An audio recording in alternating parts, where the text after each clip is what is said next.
Good evening, everyone. Welcome to tonight's meeting of the Yountville Town Council. It is Tuesday, February 16th at 6:01 p.m. For those of you joining us for the very first time in council chambers this evening, you'll find the agenda and the supporting staff reports on the wall in the little plastic bins by the door where you came in. Help yourself to that information. We are being broadcast live on Channel 28. This session will be rebroadcast on Friday at noon, and we are streaming live on our website. If you go to www.townofyountville.com and click on the council tab, you will be able to view this session over the internet. May we have the roll, please? Councilmember Dutton. Here. Councilmember Chilton. Here. Councilmember Moeller. Here. Vice Mayor Dunbar. Here. Mayor Stockman. Here. Thank you.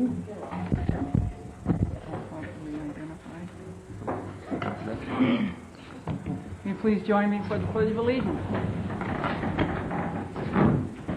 Pledge Allegiance to the flag of the United States of America and to the republic for which it stands, one nation, under God, indivisible, with liberty and justice for all.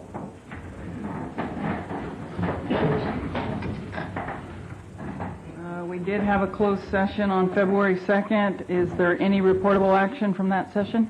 Yes, Madam Mayor. The record should reflect that the Town Council recessed to closed session at the February 2nd meeting pursuant to Government Code Section 54956.9C to consider one potential case as listed on the February 2nd Town Council agenda.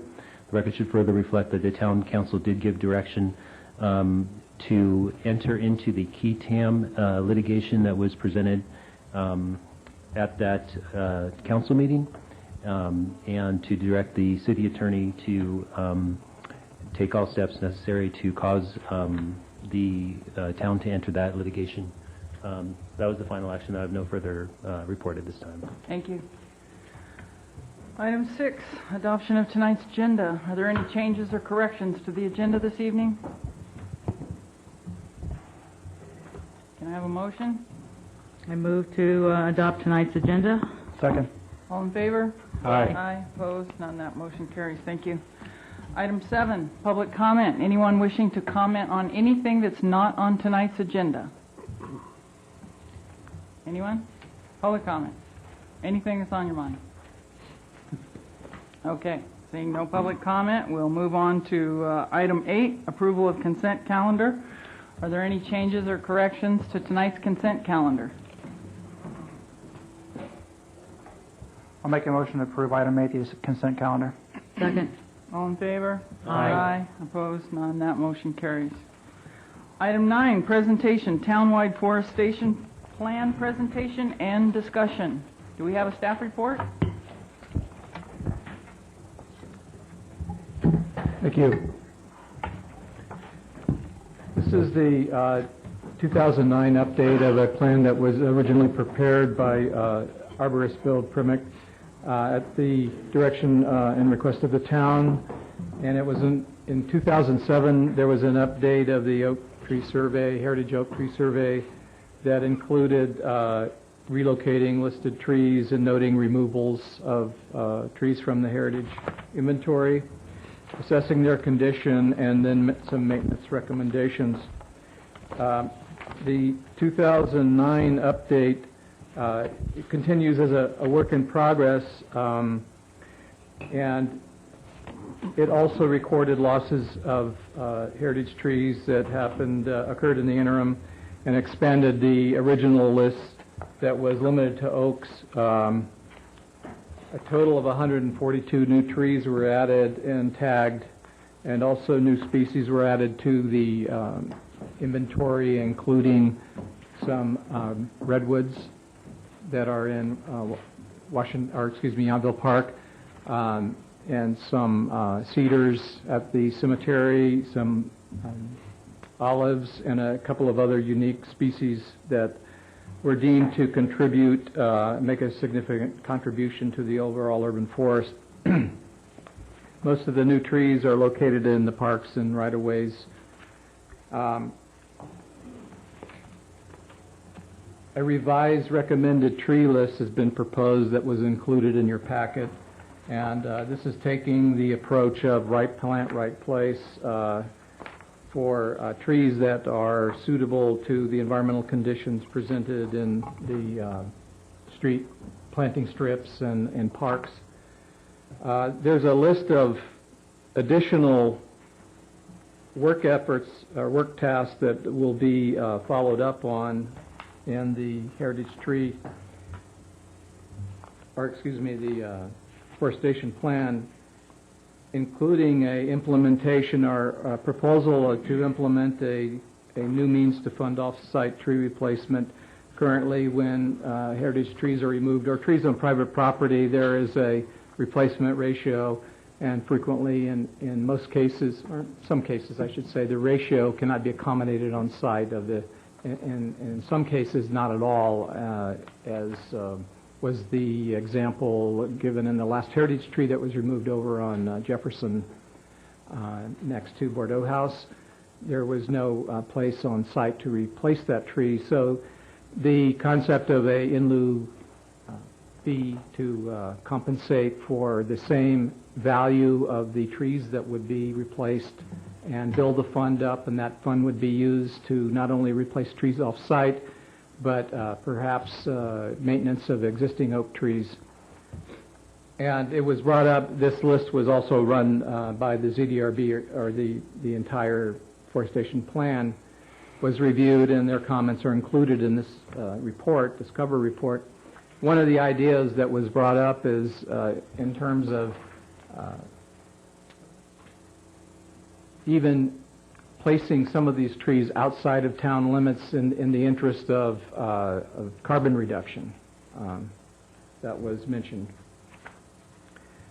Right now we have about a good 4 or 5 separate tree ordinances addressing the heritage trees, the tree removal.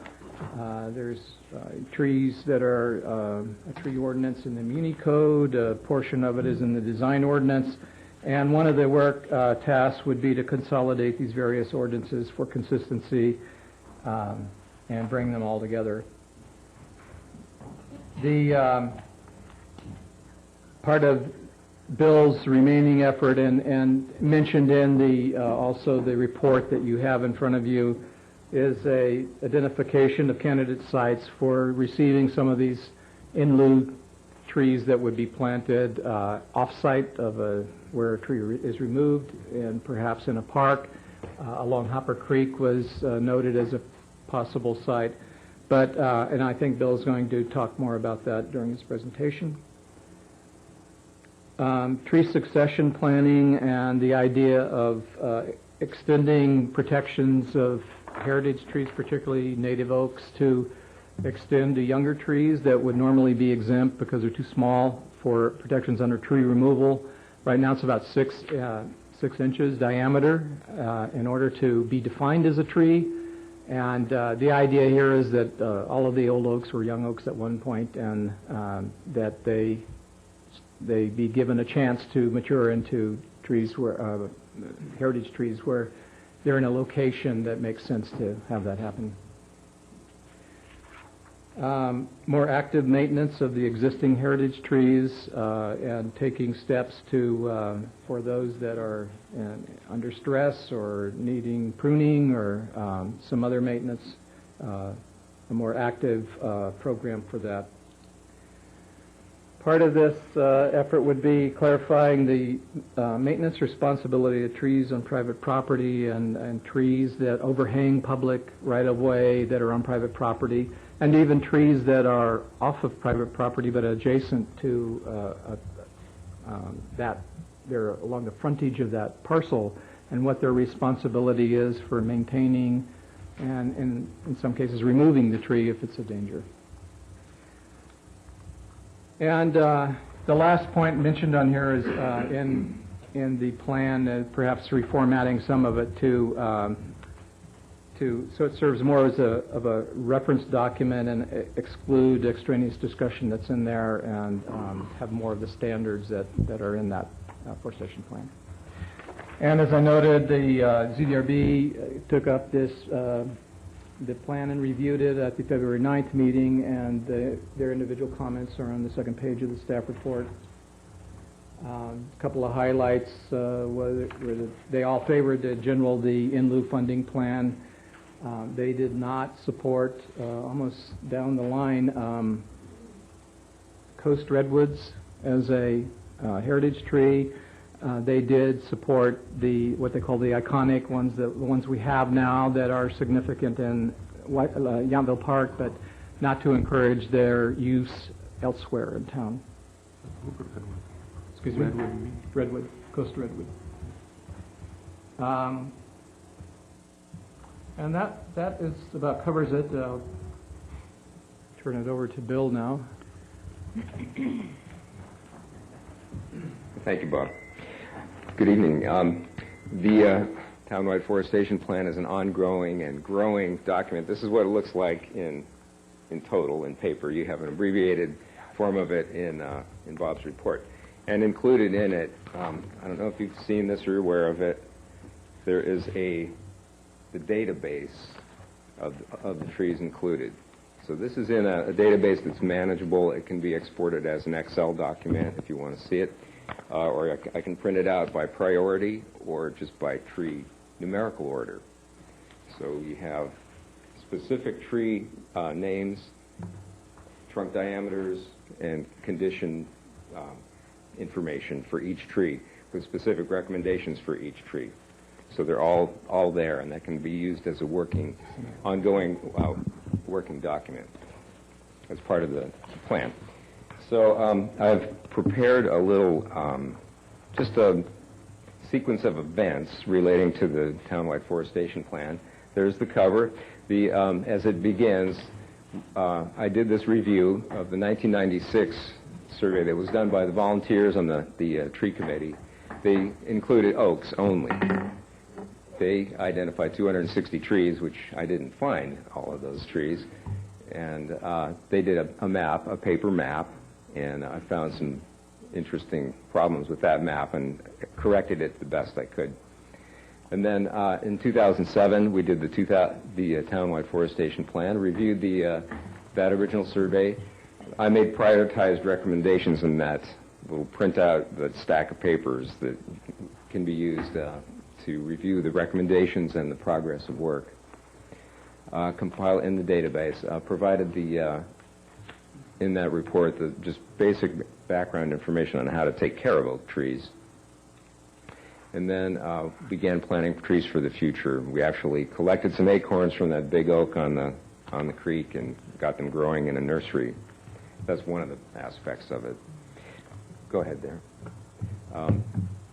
And then in February, town council meeting, we discussed this at that time, and the direction was to go forward with this plan, add the extra tree species, and pursue Tree City USA, which we haven't discussed lately, and then determine a course of action for managing heritage trees on private property, which has become, well, it's always a challenging issue. And then in October 2008, I was directed to do the Hopper Creek tree assessment for safety concerns. So I went through Hopper Creek from pretty much, not all the way to the highway, but most of the way to the highway, all the way over to Fennell Road, documented those trees and identified what looked to me to be safety concerns, documented a lot of trees, compiled that in another database, so that's available too, with prioritized recommendations, and then identified trees along the creek that would be suitable as heritage oaks. And so those were then converted to the list that we now have for the current list of heritage trees. So that included 261 through 301 along Hopper Creek. Those are tagged and in the database. Then this oak was the subject of much effort and conversation and work and expense. This big oak behind Hopper Creek Village.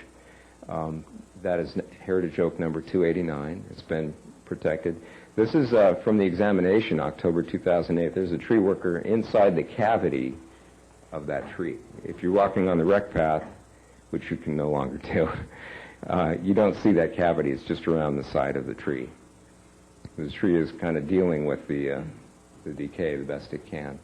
So the rec path is closed, as you know. The tree was pruned to reduce the weight and the wind forces on it.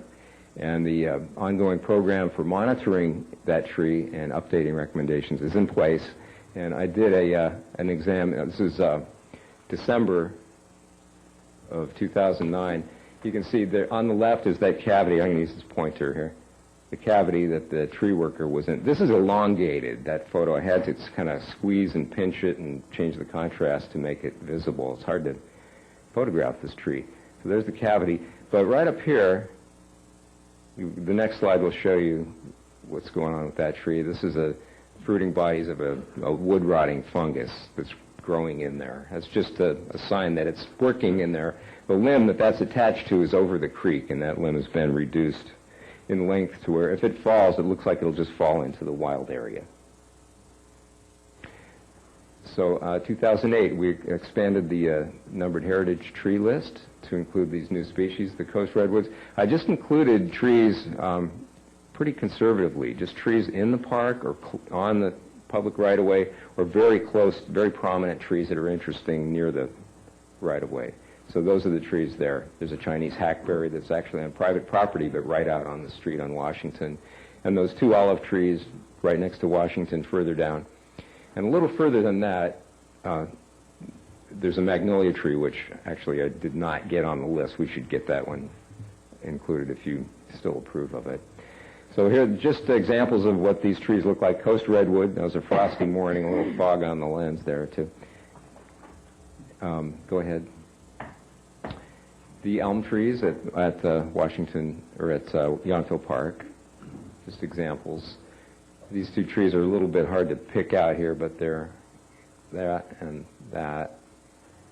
Deodar cedars that are right at the gate. Here's the Chinese hackberry that's right next to Washington. And the two olive trees. The two olive trees. Okay. So we identified objectives for 2009, which is planning for trees for the future, which Bob mentioned that we don't have a lot of space for trees for new trees. The goal is to have the digital format of the townwide forestation plan and the map for the website, which has been provided. Track losses and additions, which we were doing. Map additional numbered heritage trees, which we did, and then locate potential tree planting sites, and then review and make recommendations for revision of the recommended tree list, which you have in your packet. So we have the conclusions. We have, of those original 260, 212 is all I could find or get access to. Some were on private property, and the owner didn't want me to go in, so I didn't. There were a few trees that aren't accounted for just because of that. At least six of the originals were removed. Heritage tree list has been expanded and added to the database. We have 360 actual numbered trees. And I should point out, these are numbered heritage trees. Our ordinance designates any heritage tree as a native tree over 20-inch circumference. So there are a lot more heritage trees, or potential ones, that don't have a tag on them and aren't included in the database. 289, that tree I just spoke about, was saved through efforts of a lot of people, staff, the neighbors, town council, and the ad hoc committee. The map is digitized. You're going to see that in a second. Well, actually, it's right there on the wall. And then the recommended tree list you have. Potential mitigation tree planting locations, very limited. I counted 12 on a tour of town, 12 spots that I thought could be places to plant an oak tree if you want to allow them the reasonable amount of space they need. And Hopper Creek, I think, doesn't afford very much space. We could look at that again, but it's pretty full, actually, and there are young seedling trees coming in there already. So then discussion of the tree ordinance and replacement trees is in progress, and Bob just touched on that. And there's the map. You can't see the numbers, but so that's now that could be posted on the town website. I don't know if it'll be legible on there, but so for public access, we've got a lot, to offer people now can look and see what's going on in their town. So looking forward, what I'm recommending is for you to consider, approve the updated heritage tree list, continue with selection of individual trees, various species, on or closely adjoining town right-of-way, within the town limits, of course, for inclusion as numbered heritage trees, including that magnolia, that big magnolia that's down there near the olive trees in South Washington. The post office, the Ag Preserve commemorative oak, which I've been monitoring the condition of that big oak that was transplanted to the post office, that seems to be a good candidate for inclusion as a heritage tree. It wouldn't take much to just go ahead and add it in. Study the area. It's one copy of the map shows areas for further study, and it's in red. That copy is not on the wall here, but Burgundy Way, there are some oaks kind of behind the houses that are significant oaks that have never been included. And then north of Champagne Drive, there are 3 trees on the map. One of those I'm sure is gone now, but there are 2 other oaks there that are not included in the database as numbered heritage trees, which wouldn't take much to add those in if you like. We could go further with finding these missing trees. Some of them may still be out there. And just how do you lose a big tree? It happens. Sometimes they're taken down. Sometimes they're just marked improperly on the map. Recommend that you approve the new recommended tree list, and then consider revising the tree ordinance regarding this in lieu fee. It seems to me to be make good sense since we don't have a lot of space for new trees. And then proceeding with prioritized recommended work. So as it's written in the management plan, the work is prioritized, and we have that for both the townwide forestation plan and Hopper Creek. So there's a lot that could be done depending on how far the town wants to go with actually pursuing maintenance pruning for some of these trees, which some are in town and right next to homes. Others are kind of peripheral along the creek and not as critical. I think that's it. Does council have any questions for Mr. Pramick? Margie? The first question, you mentioned the magnolia tree. You're referring to the one that's next to the old farmhouse on Yeah. the... Okay. Right. So, because I understand that might be 150 years old. Looks like it's 100 years old or more to me. Yeah. Okay, so that one is going on the list. If it's all right with you all, I think the council asked for that actually 2 years ago, and I just Right, missed because I it. saw it on your 08 slide. Yeah. So unless we overturn it, it's an Right. action? Or, okay. I think we should just go ahead and do that. And then my other question, on your recommended list, there are some that just require irrigation to establish and some that really require long-term watering. Mm-hmm. Why are those on the list? Is there something unique that you really think warrants us using water to keep them going when there's quite a few that can get established Well, with partially, minimum yeah. irrigation or on their own? I think partially for interest. If you go with just drought-tolerant California natives, there aren't many choices, and it's going to be pretty boring in one aspect. So, For space, so. and then some of these trees that are listed as drought-tolerant, really you should make provisions. You have to irrigate them for the first few years to get them established.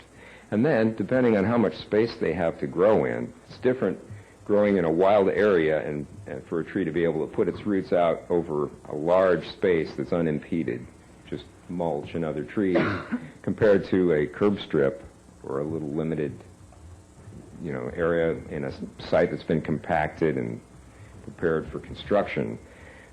It's two different situations, so I think we need to, allow for, a good diversity of trees, and that means allowing for some ongoing irrigation to keep them healthy, and in drought years to supplement their lack of water. Okay, that's all the questions I've got. Any more questions? Councilmember Chilton? Is it 289? Is that Yeah. the magic oak? Yeah, we still don't have a... Is there any way you can go back to that Name slide, for it. that picture of the one with the fungus on the side? Yeah. So there you go. You talked about the fact that this would fall away into the creek. I think one of the concerns, I have two questions, one of which is, one of the concerns is that if this were to collapse, which is a very large branch during a storm, that you could create a flood situation. So not damage a property or person, although indirectly you could. And the second is this a new development? It is a reminder that the decay has been at work in this tree for a long time. The first aerial examination, I found that decay in every major limb. And when the tree crew from Bartlett Tree was out pruning that tree, they were walking on it and going, whoa, this is pretty shaky. And I had them reduce the length of that quite a bit until it felt more stable. So this is, like decay works for many, many years and will occasionally fruit like this, produce this fruiting structure. That appeared after heavy rainfall in the fall, and that kind of instigates this flourishing of mushrooms. Okay. In terms of anything substantively different than last time? No, this is more just like a reminder, like Okay. there's all this going on inside this tree. Thank you. Sure. Any more questions? Vice Mayor, any questions? I do, and actually, Bill, most of my questions actually have to do with staff probably, but the one reference that Board Member Janes made about the in lieu fee maybe not being sufficient, what is your opinion on Yeah. the 2 times the 24 box? Yeah, if I used for reference a document called the Species Classification and Group Assignment. It's an official document that's part of the process of doing plant appraisal, tree appraisals. And in it, there's a Western region guideline that says to use for valuing a tree, to establish a dollar value for a tree, one of the basic units you can use is a replacement tree, and that uses the 24-inch box tree, and it's about twice the wholesale cost. It gives the value of this basic replacement tree. So I use that as something to really hang our hat on as a professional document that supports a statement that this is the value. I think the town is free to accept that advice or not, or make it higher, because that doesn't really address long-term maintenance. It's more of the replacement to get it in, delivered, planted, and established, but not long-term maintenance. So would you call that an industry standard? Yeah. That'd be fair?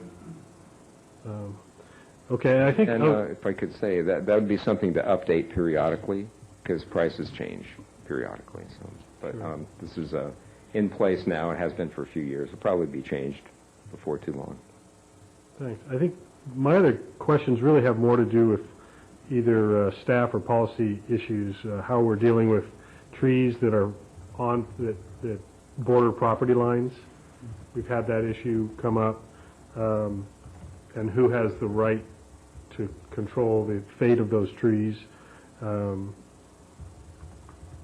Access, like you were saying, to private property, we can't force anybody, but certainly other adjacent parcels are impacted by those trees that aren't being reviewed, and if they become maintenance problems, we don't know that until we get some kind of access.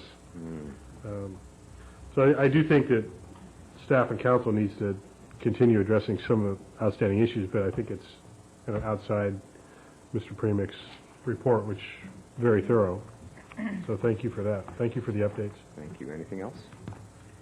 Bill, any questions? Okay. Thank you. Thank you. Is there anyone from the public that would like to comment on this report, what you've heard tonight? Okay, seeing none, we'll bring it back to council for further discussion. How would council like to proceed on this? 2 comments. Okay. Councilmember Chilton? Yeah, I just have 2 comments. First of all, I appreciate the update, Mr. Premick, and the town staff. I think, as the Vice Mayor was just saying, there's a couple of things that are in this list of recommendations that I think warrants further investigation. Primarily has to do with responsibility for maintenance, and there continues to be, I think, a fair amount of confusion by people who say that the town has designated a tree as a heritage tree, therefore the town is responsible for the tree. I think that identifying the trees, and sometimes it is difficult to say, yes, this is this person's responsibility, or it's a shared responsibility in some way. I know there's civil law that deals with some of those issues. But to be able to notify landowners that, hey, just so you understand, you've got this tree, this is what the law says, this is your responsibilities. I also was thinking when I was reading the report that when you buy a house, at least in Napa County, I know you sign off on a sheet that says that you understand this is an agricultural community, et cetera, et cetera. To have something similar that's related to the town to say, as a disclosure, you have a tree on your property that has certain responsibilities with it. Because most people I've ever talked to say, well, I didn't have any idea when I bought the house. And I think having that disclosure so you know that a real estate agent is disclosing that information could be very useful. The second thing, and it has to go with the comments of a lot of the ZDRB around these coast redwoods, I think it warrants, I was concerned when we first put some of these other tree species on the list because I felt like we opened up this huge Pandora's box of every tree that's over 20 inches is suddenly a heritage tree. And maybe in the clarification of the ordinances is to look and say what truly makes a heritage tree. Because we go back and start classifying, more trees, and suddenly a property owner has responsibilities they didn't know they had before. So I think that definition could be tightened or explained through that process of reconciling our different ordinances. But otherwise, thank you. Margie? Well, on the recommended list, some of these things I would like to see before I would agree to moving ahead, get some idea of cost. I mean, it just seems to me that if we're going to perhaps do some aerial map, that could be rather expensive, so I don't want to just say, let's do it. I'd like to know what some of these costs are associated with some of these actions before we move ahead. Also, when I was looking at quite a few other websites for other towns, they didn't list every heritage tree with the same diameter. They used different, like a redwood had to get bigger than some of the other trees to be considered a heritage tree. So it seemed like there were different definitions to make something a heritage tree based on the tree. I see Bill shaking his head. So maybe we could put some, not just have a blanket 20 inches, it's heritage. I'd like to see a little more definition there. And I'm okay with the in lieu fees, but I'd really like to see a nice flow chart. I don't want everyone just saying, $300, I can chop it down. So how do you know it's a heritage tree? When you come in, what's the criteria? So it's all very clear when somebody needs or wants to cut down a tree, how you would go about that, just so we're just not losing trees at $300 a pop. And I'm a little concerned with, I know it's nice to have a lot of variety on these trees, but I think there's a lot on this list, and I'm a little concerned about the ones that we really have to maintain with a lot of irrigation. So I think we could probably cut this down quite a bit. As you said, we have very little space, so I'm not sure why we need, 35 tree species. So it seems like we could cut that down, in my opinion, based on watering needs. And going on people's private property, if we could send them a letter and they really want you to come out and look, again, I like to know how much it's going to cost us. I don't want, everyone expecting that. Once I know the cost associated with this, I think, I can make some better decisions about, we're going to spend $50,000 looking at a bunch of trees versus doing something else. So I'd like a little more information about that. Thanks. Any comments? Councilmember Dutton? Well, just to reiterate a few, I think, I think the in lieu fees is a very good idea. And then to develop a cost, we'd have to do that, but I do think that's the right direction there because it doesn't appear that we have a lot of space to put anything. And I do agree wholeheartedly with a clear understanding of where these trees are and who's responsible for them. I don't think it'd be that difficult. I know we just went through with one right across the street of, well, who belongs to it? I mean, if you looked at it, you think, my God, it certainly was on the property owners, but apparently it was half and half. So I think if you can get those things done, I don't know how many they are, but at least you know right up front when there's an issue, hey, here's the way it's going to be handled. You don't have to sort of go after it after it's over with. And just another comment, I think, too, that was brought up is about the when you're going to plant these is certainly taking into account the view corridors. I noticed that in one of the reports of the ZDRB. I think that's very important, especially now that we're pretty much to where we're going to be, so we should be able to place the trees where they're not going to be a hindrance to any of the view corridors that we have. Otherwise, I agree with the other comments that were made. Good, thank you. Vice Mayor? I'll try to avoid any repetition, but one of the things that I made a note to myself about, in addition to the straddling of private property lines, is definition of financial hardship. I know we ran into that issue where in our ordinance we say if somebody has financial hardship, they come to the town and we deal with their tree maintenance or removal, but we still don't have a clear definition of what that means. And I don't know that we have much of any money at this point available for the whole plan. I like the plan. I think it's very thorough, and we need to start trying to follow it, but we can't run out tomorrow and do almost any of it yet because we don't have funding for it. So I think the in lieu fee is critical to get some money going. What that amount is, if we try to make it higher than the actual cost recovery so that it's more punitive, as Councilmember Mueller commented, the concern is somebody might just say, heck, I can pay for that and get what I want with disregard for the impact of losing the tree. But I believe also we have in place that it's not a one-to-one replacement. We're talking about, isn't it a 3-to-1 replacement, Bob, that is standard for development? Yeah, it's based on the inch diameter, and it's replaced by the inch, so to speak. So I think that we just need to address that as well as we're starting to talk about in lieu fees. But I think that's going to be our main source of revenue so that we can try to do a better job of maintenance. And I do think we have to be careful to not just protect trees 20 inches in circumference and greater, because we won't have any new ones coming along. So I think it is important to address, I think Mr. Pramick has done so, some of the younger trees that make sense where they are, the species are appropriate, the locations are appropriate, and we need to make sure that we're monitoring those at the early life stage rather than just waiting for 40 years and say, okay, now they're old enough to protect. We're going to run out of the young ones before they get to be that stage. So just some things to keep in mind as we move forward. Good, thank you for your comments. I would agree with most of the comments made this evening, and I do think it's important that we tighten up our own ordinance and get some definitions in place, particularly with financial hardship. And other than that, I would agree with all the comments made this evening. And one question I have, I don't know, does town staff know if we have budgeted this to pay for this plan or the maintenance?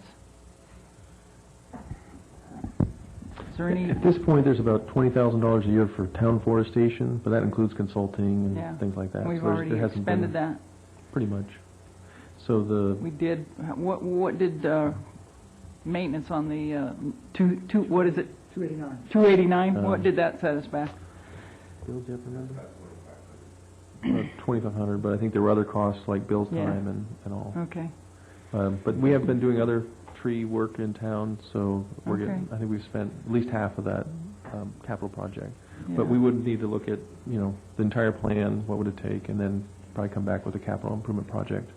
Yeah, and I would support taking a look at those in lieu fees and maybe kind of setting it up based on the nature of the tree, the size of the tree, and that sort of thing, and kind of doing a tiered structure so that we really do get more value from taking out a tree, heritage tree, in terms of in lieu fees.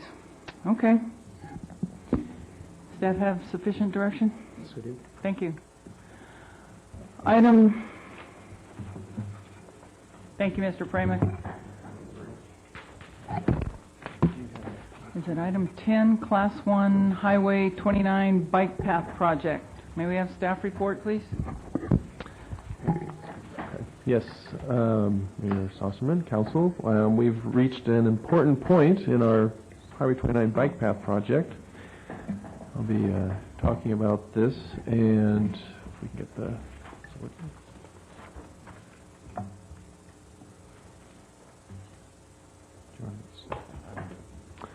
So, if you recall, the American Recovery and Investment Act gave the town a grant of $1 million for the construction of this path, which includes construction management. This will be the first segment of the Napa Valley Vine Trail, and there are disadvantages and advantages that I'll talk to you tonight about the request to award the construction of this project. Last February, just 1 year ago, Congress passed the law and MTC appropriated funding for this project.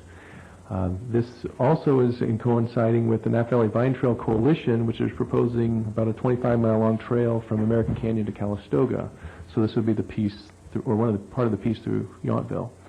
The Napa County Transportation Planning Agency is also updating the countywide bike plan, which would include the Vine Trail. This is about a 4,000-foot long path. It's separated from and east of Highway 29, so it'll be running between the highway and Bellagio and Hotel Loop and all. The path will provide an alternative route around town from California up to Madison, and there's been a good partnership between Caltrans, NCTPA, and town staff on this project. Caltrans and town staff invested much time over the last year on this project. We have met the deadline to have the project funded by January, and tonight we're here to ask you to award the contract to meet the deadline by March. The project is also has all the necessary approvals, permits, designs complete, so we're ready to go. We received 13 bids for this, which was actually excellent. Contractors are very hungry with the unemployment rate around 10%. They're looking for work. The low bid came in at $862,387 by Gelati Construction out of Santa Rosa. Their bid was responsive, and the bidder is responsible. They've done several other bike paths and highway projects. The bid was also within 3% of the second low bid, so they were all pretty tight together.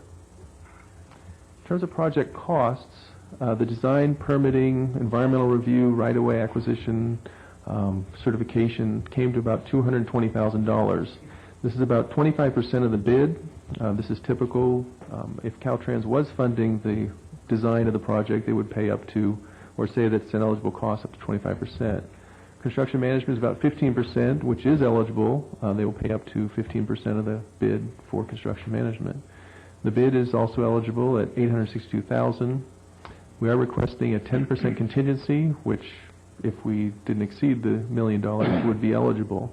This comes about $96,000. So putting it all together, the total cost is $1.3 million. The totals and grants from the economic stimulus and from NCTPA for the design is $1,125,000. The total budget so far, the council has put aside $875,000, and tonight we're asking for the additional $250,000 of the grant to be added to the budget for the construction, and also the contingency and design costs of $175,515. And any unused contingency would be returned to the reserves, which happens on projects when they are have more budget than they spend. So the project schedule. If the project's awarded, construction will begin around April. The work hours were set from 8 a.m. to 6 p.m. This is an hour later than usual. We know we're trying to be sensitive to the hotel guests next to the project. Even though it's next to the highway, it is there will be backup alarms and grading and all. Most of the work is scheduled to be completed by July, so hopefully we'll avoid disrupting the heaviest time of year. Next slide. Some of the disadvantages, when you add up all the costs for the total project, the local share by the town would come to about 13% of the total cost of $1.3 million. There will be disruption during construction. There'll be noise, there'll be dust. We'll do everything we can to keep that to a minimum, but that's what happens with construction, as we all experience this summer. And there is also a long-term maintenance responsibility for the path. When we received the encroachment permit from Caltrans, they said, well, if you want to build a path, then you need to maintain it. So we will be responsible for the path, for any graffiti, for mowing the grass, removing litter, repairing fences, that kind of thing. Now the advantages, as I mentioned, these contractors are hungry for work. They're trying to get jobs for their guys. If this project doesn't move forward, then there will be less work for them to do.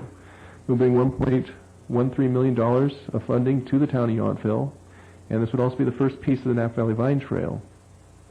One of the advantages is that it's an alternative route for these bike events. We have about 6 a year. Hundreds of bike riders come through town, up Washington, up Yount, and out to either Yountville Crossroad or Yount Mill Road.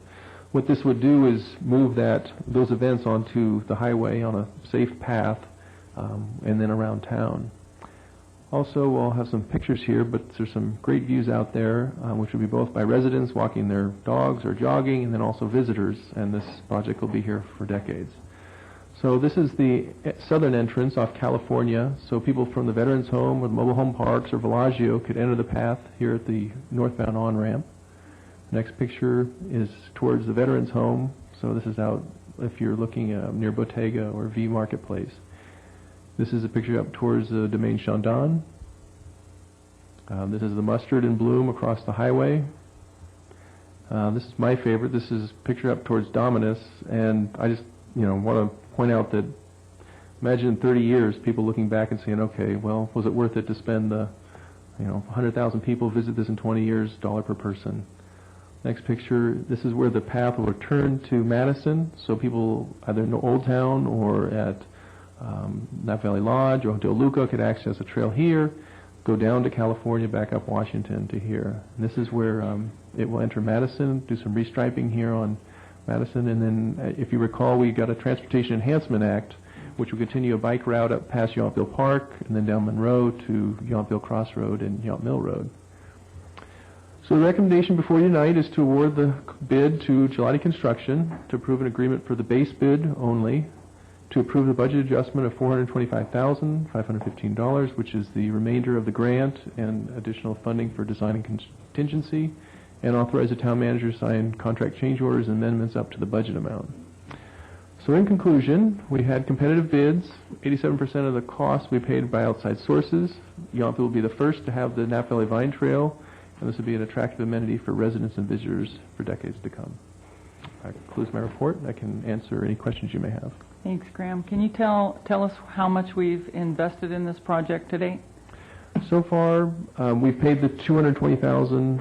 At this point, $125,000 will be reimbursed by NCTPA, so it's about $100,000 at this point. Okay. So we're already into it for $100,000. Correct. Okay. Any questions for staff?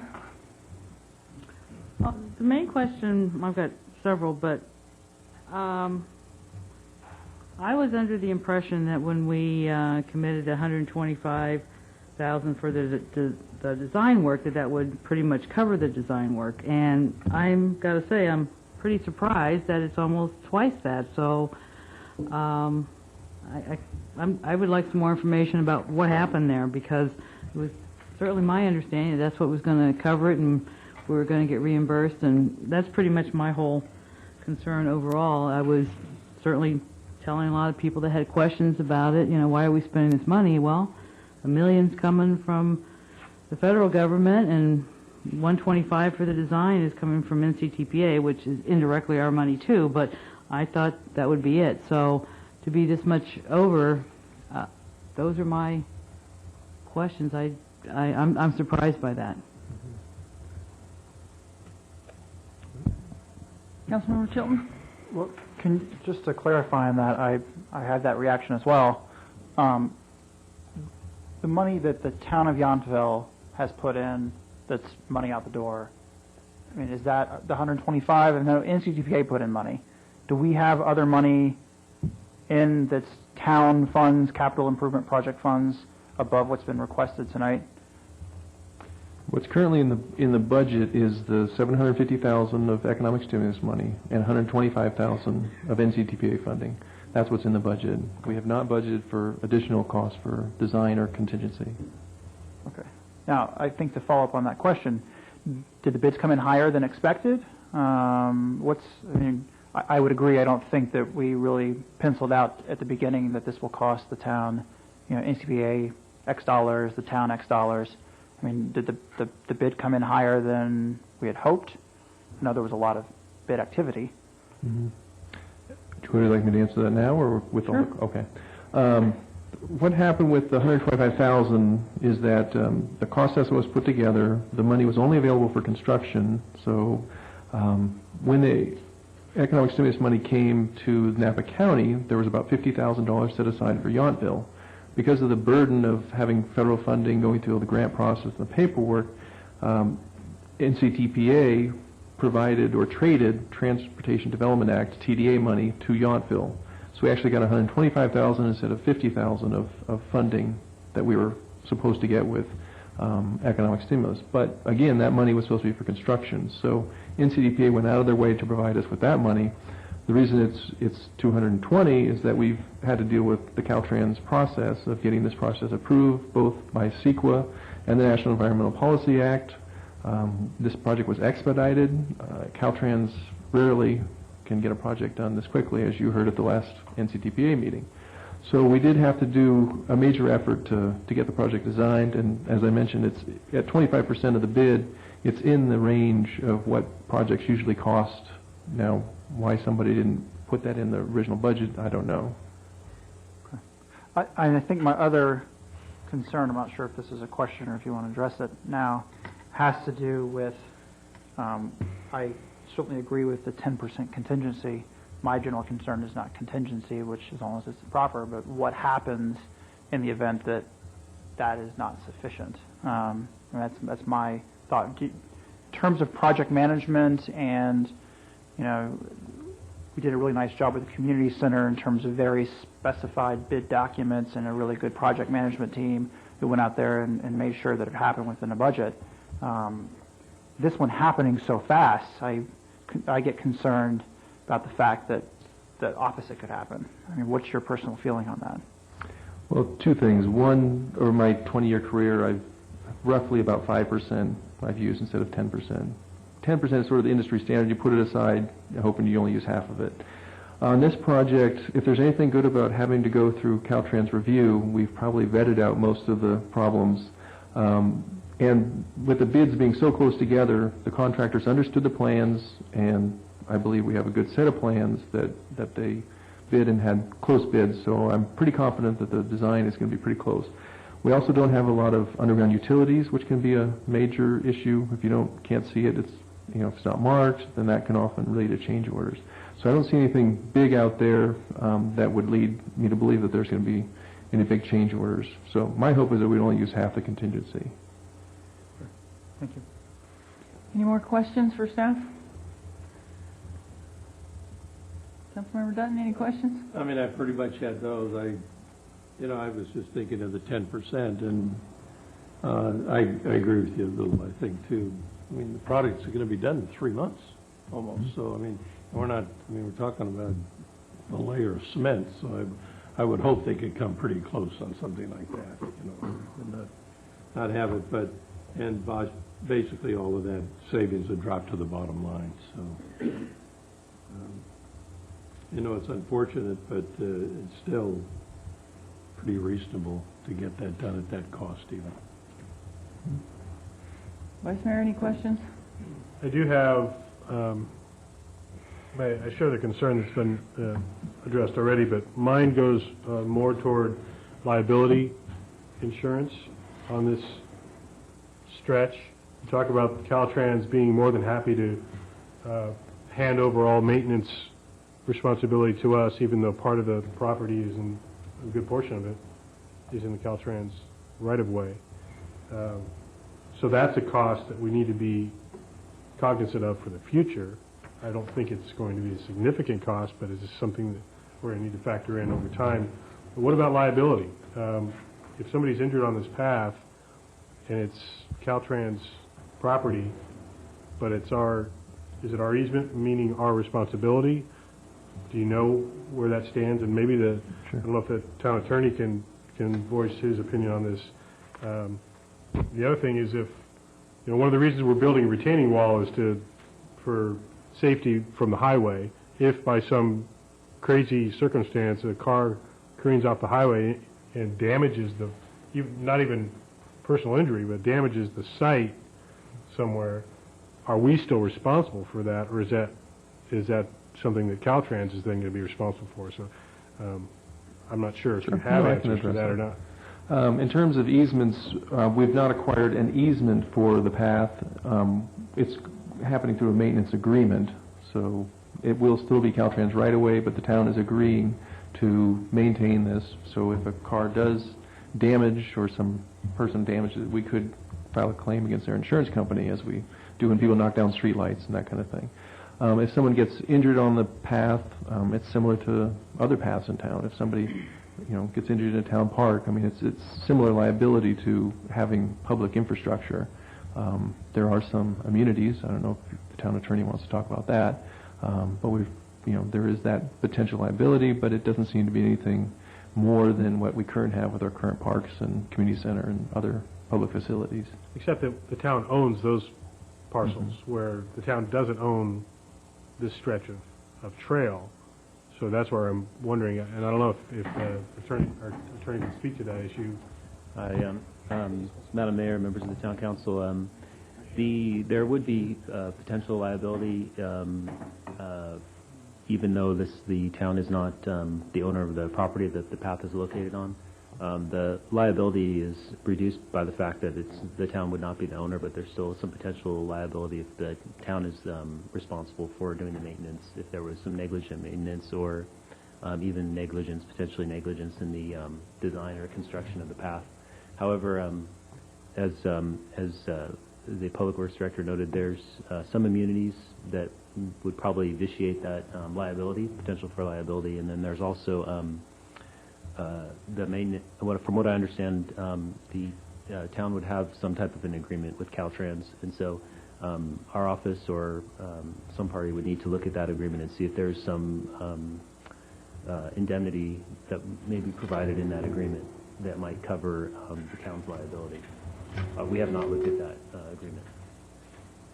Okay. That's something that I think we want to address if we're moving forward on this. So those are my questions for now. Okay, good, thank you. Is there anyone from the public that would like to comment on this matter this evening? Yes, sir.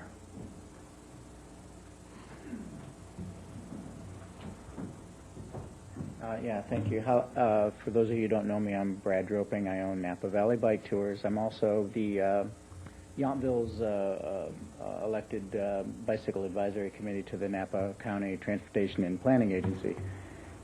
So I did want to comment a little bit about this project. There are some liability issues with this, but frankly, you guys currently have more liabilities than with bicycles being on the roads here. I know that now that we're up in the north end of town, I know I personally like it up there a lot better. The roads are easier to get in and out of the town. The main thoroughfare through Washington Street is quite congested, so to remove the bicycles that are currently going through that area of town and redirect them around the town, I think will actually improve your liability odds. So I recommend going forward with this. Another issue, and just to change a couple of numbers, the bicycle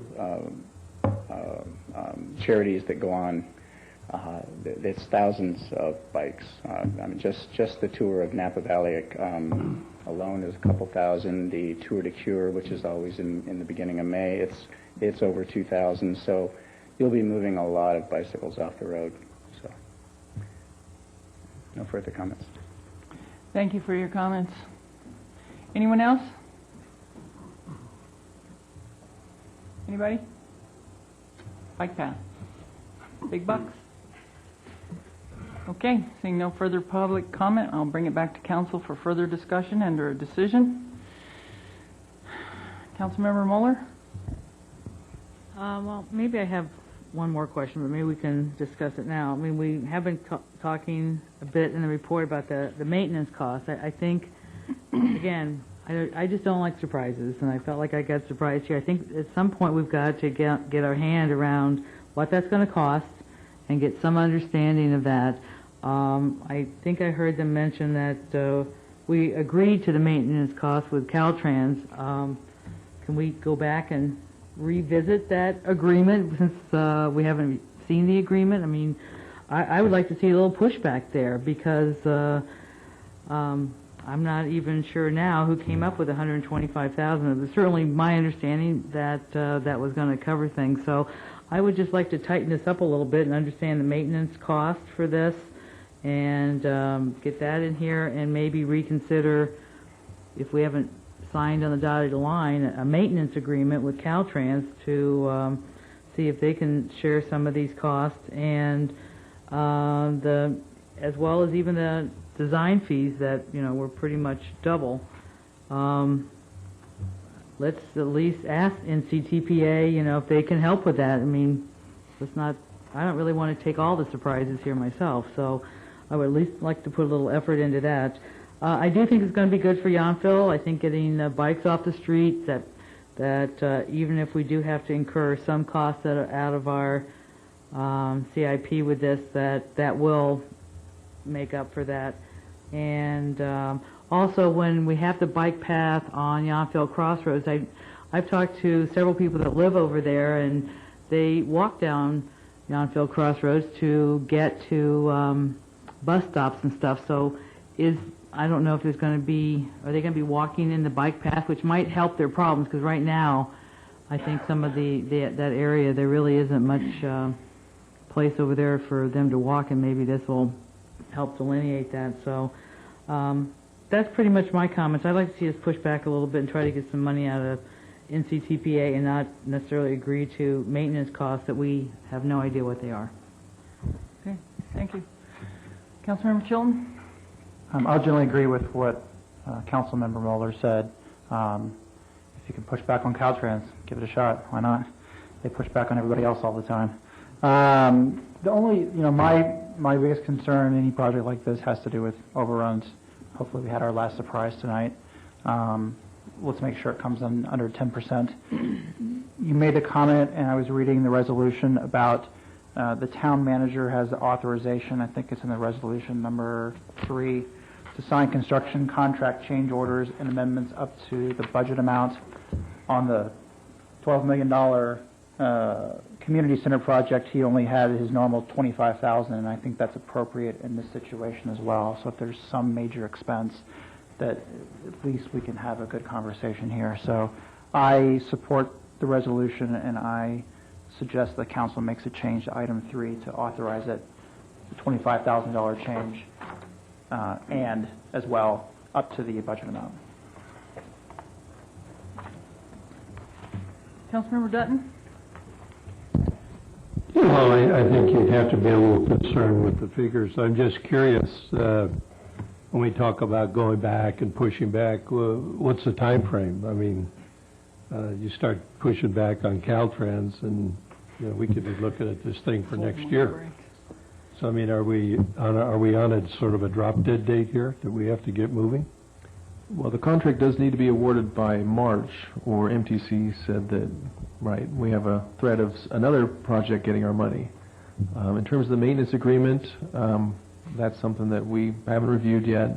It's fairly standard. Caltrans has maintenance agreements with, the 100 agencies in the Bay Area and all over the state, so we can take a look at that, but they are fairly bureaucratic, and we'll see what we can do. But again, it sort of comes back down to Caltrans saying, well, we really didn't want a bike path, but if you want a bike path, then we think you should maintain it. So I think that'll be a struggle, but we can see what we can do. Well, I'd say with no meetings scheduled before March, I don't know. You want to roll the dice? I don't particularly want to try it, but and lose out. But I'll see what everybody else thinks. Can I ask a clarifying question on that? Because I completely agree with you. My thought was that the maintenance agreement was not on the critical path for the path being built. Now, once there's a path, it's pretty hard to go back and say, oh, by the way, we don't want that. Is that correct? That's a separate agreement? Correct. It was Caltrans? included as a condition in the encroachment permit that says you will get in a maintenance agreement with Caltrans. We could drag that out for years, though. Yeah, I guess we could. Any more comments, Bill? No. Vice Mayor? I think one of the comments that was made by Mr. Dropping in about the liability, it's really kind of on target.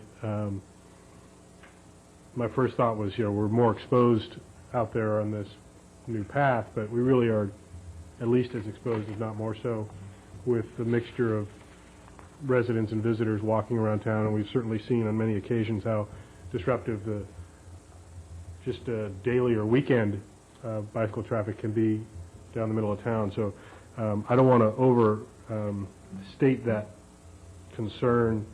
And I do think it comes down to, while it would have been nice this come in under budget from the very beginning, we still are looking at 13% of the cost and 100% of the benefit. And I think that's important to remember. I look at this very similar actually to what we have with our shuttle service in town. We're paying almost the same percentage for a full benefit here in town, and it has been a successful partnership with the NCTPA. And staff has done, I think, as fine a job as we could ask in the short amount of time that we're getting this project on board. Really, I find it basically impossible to turn down $1 million grant, even though it's going to cost us some money to pull this off. So I think Councilmember Chilton's points about strict oversight is key. We've become painfully aware of how things can creep through the process, if not super diligent. So I would put that as a very high priority, so that we aren't dealing with any additional unanticipated costs. But I think it's one of those things where we'd be much worse off not moving forward than we will be having to spend a little more money to do this right and give ourselves a benefit that, like you say, for decades, hopefully, we'll be benefiting in town by removing the flow of bikes. So I think we need to move forward. Good, excellent comments. And I would tend to agree with those comments. I just don't think it would be prudent for this council to reject this project out of hand when there's over $1 million at stake in grant funding. So I can agree with the comments made, and I concur with Councilmember Chilton's comments regarding item 3 on the resolution, that there should be a little bit of control and criteria set for that, for change orders, to avoid having to eat up that contingency fund, which I'm sure we won't even touch that. I'm almost certain of it. So with that, I would entertain a motion. I'll make a motion to approve resolution number 2853-10-1 with the one amendment on item 3 to include change orders and amendments up to $25,000 up to the budget amount. I'd like to amend that so you approve 2853-10-2, because that doesn't have the additive order for the water.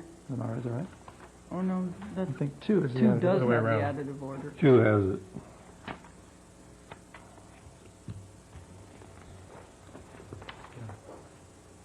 $862 versus $982. I'll keep my motion. Okay. Do I have a- I'm sorry, did you second it? include in your motion about the $25,000 limit? I'm sorry, I didn't hear. Yes, I did. I'll second the motion. All in favor? Aye. Aye. Opposed? None. That motion carries. Thank you. You.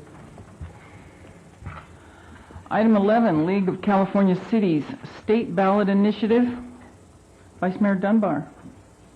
Thank you, Mayor, and I will definitely be brief, and I'd also like to welcome our league representative, Chuck Daldorf, to comment in a moment. But this effort is in response to the very well-known state budget problem that we have in Sacramento. And one of the concerns that we have here locally is how the state and we've seen it numerous times over the years, where they've delayed payment of money, tax revenues that are due to the local governments, either delayed or basically denied payment of those funds, which make it almost impossible for us to continually balance our budget on time every year. So I've asked the council to support the League of California Cities effort to put a ballot measure on the November ballot that would protect our local taxpayer public safety and transportation funds. The full length of the text of the resolution is available in the staff report. I certainly am not going to go into it. It's also available online. But before I continue, I just wanted to, if I may, welcome Chuck Daldorf up to just comment a little bit on the League's effort. Good evening, Mayor and council members. I just wanted to follow up on the Vice Mayor's comments, and you know how tough it has been to control your own budget, and the frustration that while you've been able to do this and work really hard, the state of California is always this unknown entity out there that continues to try to balance its own budget by taking your money away, the money that's allocated to you, and then leaving you to do the hard work, which is then you're left to make the decisions about having to reduce down your budget or try to find some additional revenue to compensate for that. The frustration over the years has always been this endless cycle where now the budget process goes on and on and on and on and on. Currently, it's estimated that there is about a $20 billion. I have such a hard time saying the word billion. It just seems so preposterous, unless you're talking about the Department of Defense budget and national. But here we are with, again, a $20 billion budget deficit. Part of that deficit is left over from the last state budget, so we're still not rectified on the last budget, and we're already entering this cycle with somewhere between a $13 billion to $14.5 billion deficit ahead of us. So in order to stop this endless cycle, it seems like we're living through Bill Murray's movie Groundhog Day over and over again. This has been the best way to try to approach and prevent the state from taking, borrowing, or redirecting money that is allocated to local government. And so this doesn't preclude any of the other efforts relative to looking at, to find ways to achieve state governance reform or state finance reform, because that's really the long-term thing that has to be accomplished here. This is really a short-term step that essentially will stop the bleeding and continue to send a message. Voters in California have voted several times that local government services are critical to them, and they supported Proposition 1A recently, and within Proposition 1A there was actually the contingency to allow the state to borrow in case of an emergency. I think the voters of California, and the intent of the language was really thinking about whether there was a major earthquake or another kind of a catastrophe, not what happened last year. We did face a giant economic crisis, and yes, the state's crisis is our crisis too, obviously. But to turn around and fix that crisis by taking your money away and leaving you to make the hard choices is the endless frustration. This initiative statutorily goes through and prevents the state from taking, borrowing, or redirecting local government funds from a number of sources. Thank you.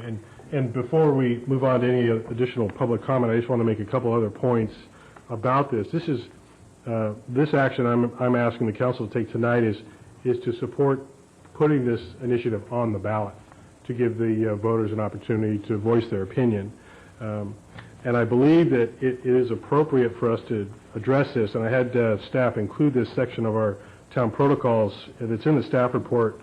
I'll just, the highlighted portion that I have here, that the council is restricted in what it should consider in terms of matters of the state, unless such proposed legislation or action, if adopted, will affect the conduct of the municipal business or the powers and duties of the town of Yountville or its officers, employees, as such.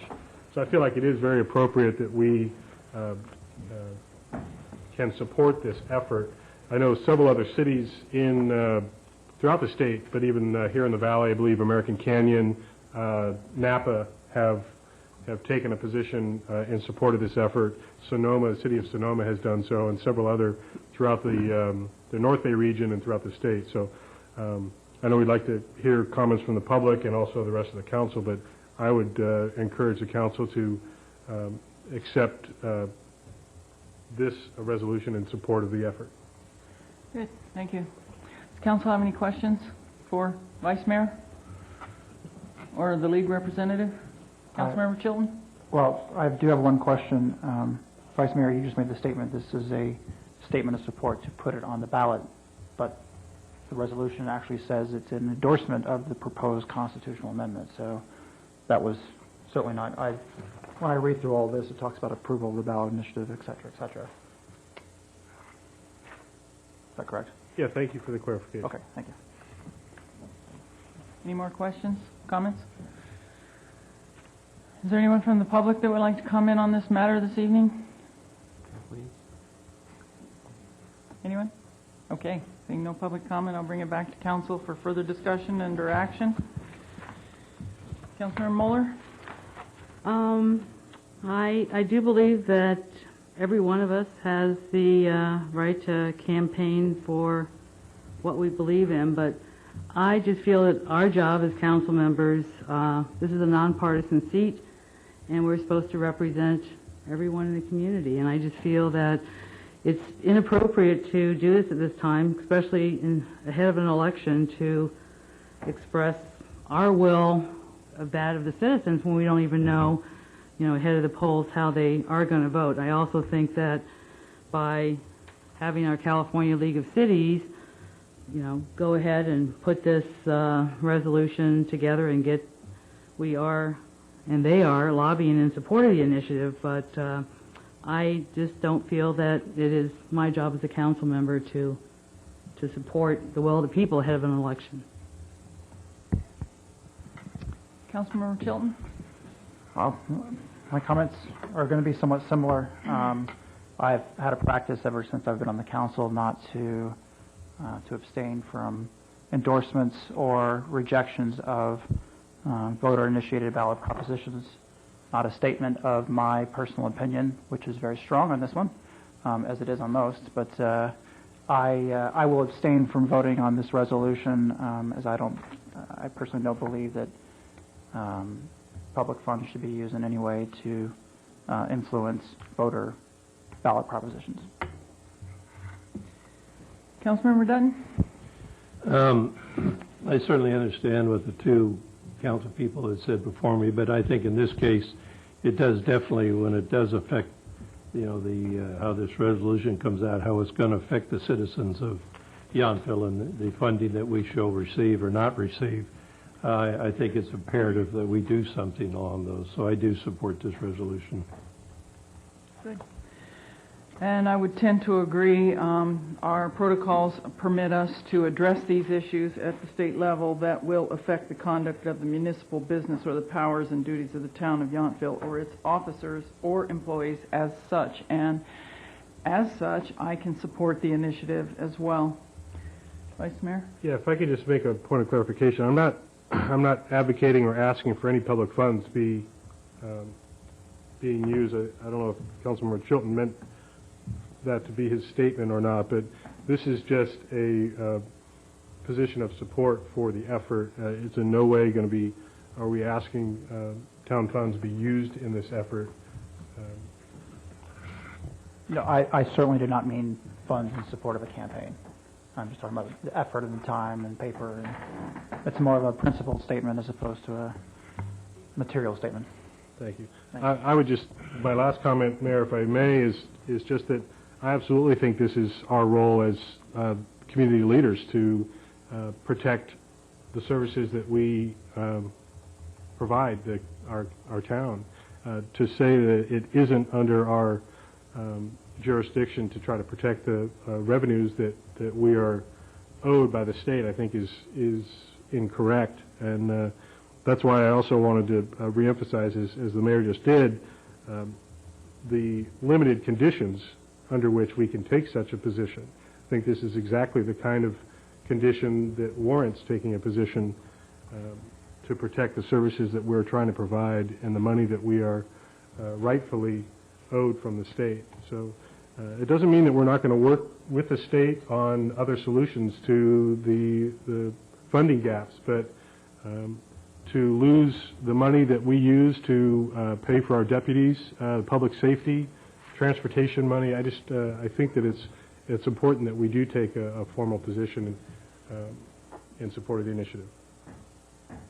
Good. I would agree with that.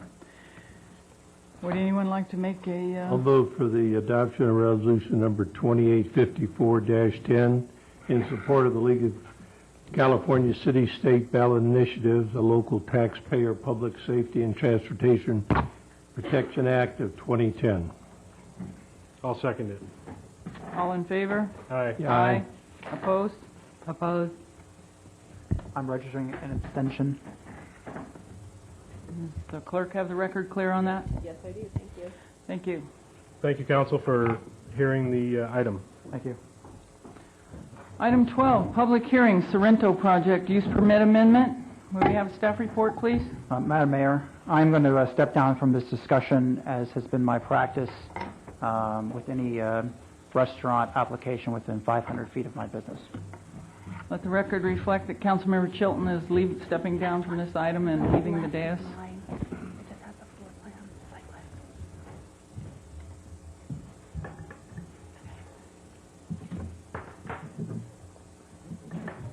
The item before you is a use permit amendment for the Sorrento project, and it's brought forth by Summerston Wine Company to establish a wine tasting lounge in Building A, which is on the north end of this site plan, and to establish a cafe with retail sales in Building B, located on the south end.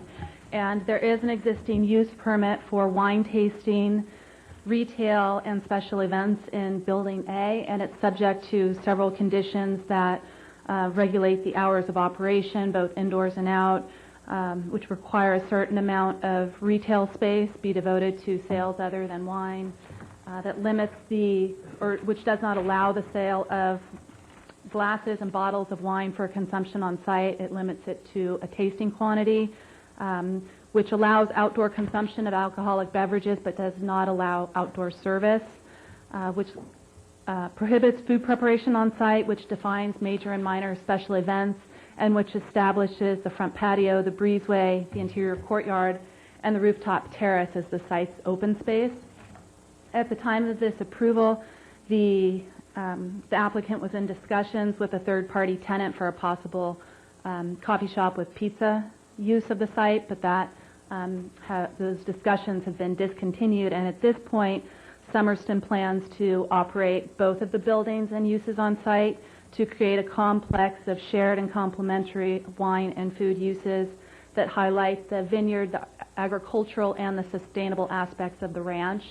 And the idea is to bring a farm-to-table concept to town. The requested modifications to the use within Building A include the sale of wine by the glass and bottle, include food preparation on site for more in-depth food and wine pairings beyond simple cheese and crackers, which would allow limited outdoor food service that is ordered and purchased indoors to be delivered outdoors, the bussing and clearing of tables, and also the refilling of wine glasses of bottles purchased indoors. The applicant has also more fully defined the retail component to include the sale of art, jewelry, candlesticks and holders, blown glass and vases, books, food-related items, and shirts and jackets. There are no other modifications to the approved use permit that are proposed. In Building B, the applicant is proposing a use known as The Grange, and it's a cafe that provides counter service of food and the retail sales of market-type items.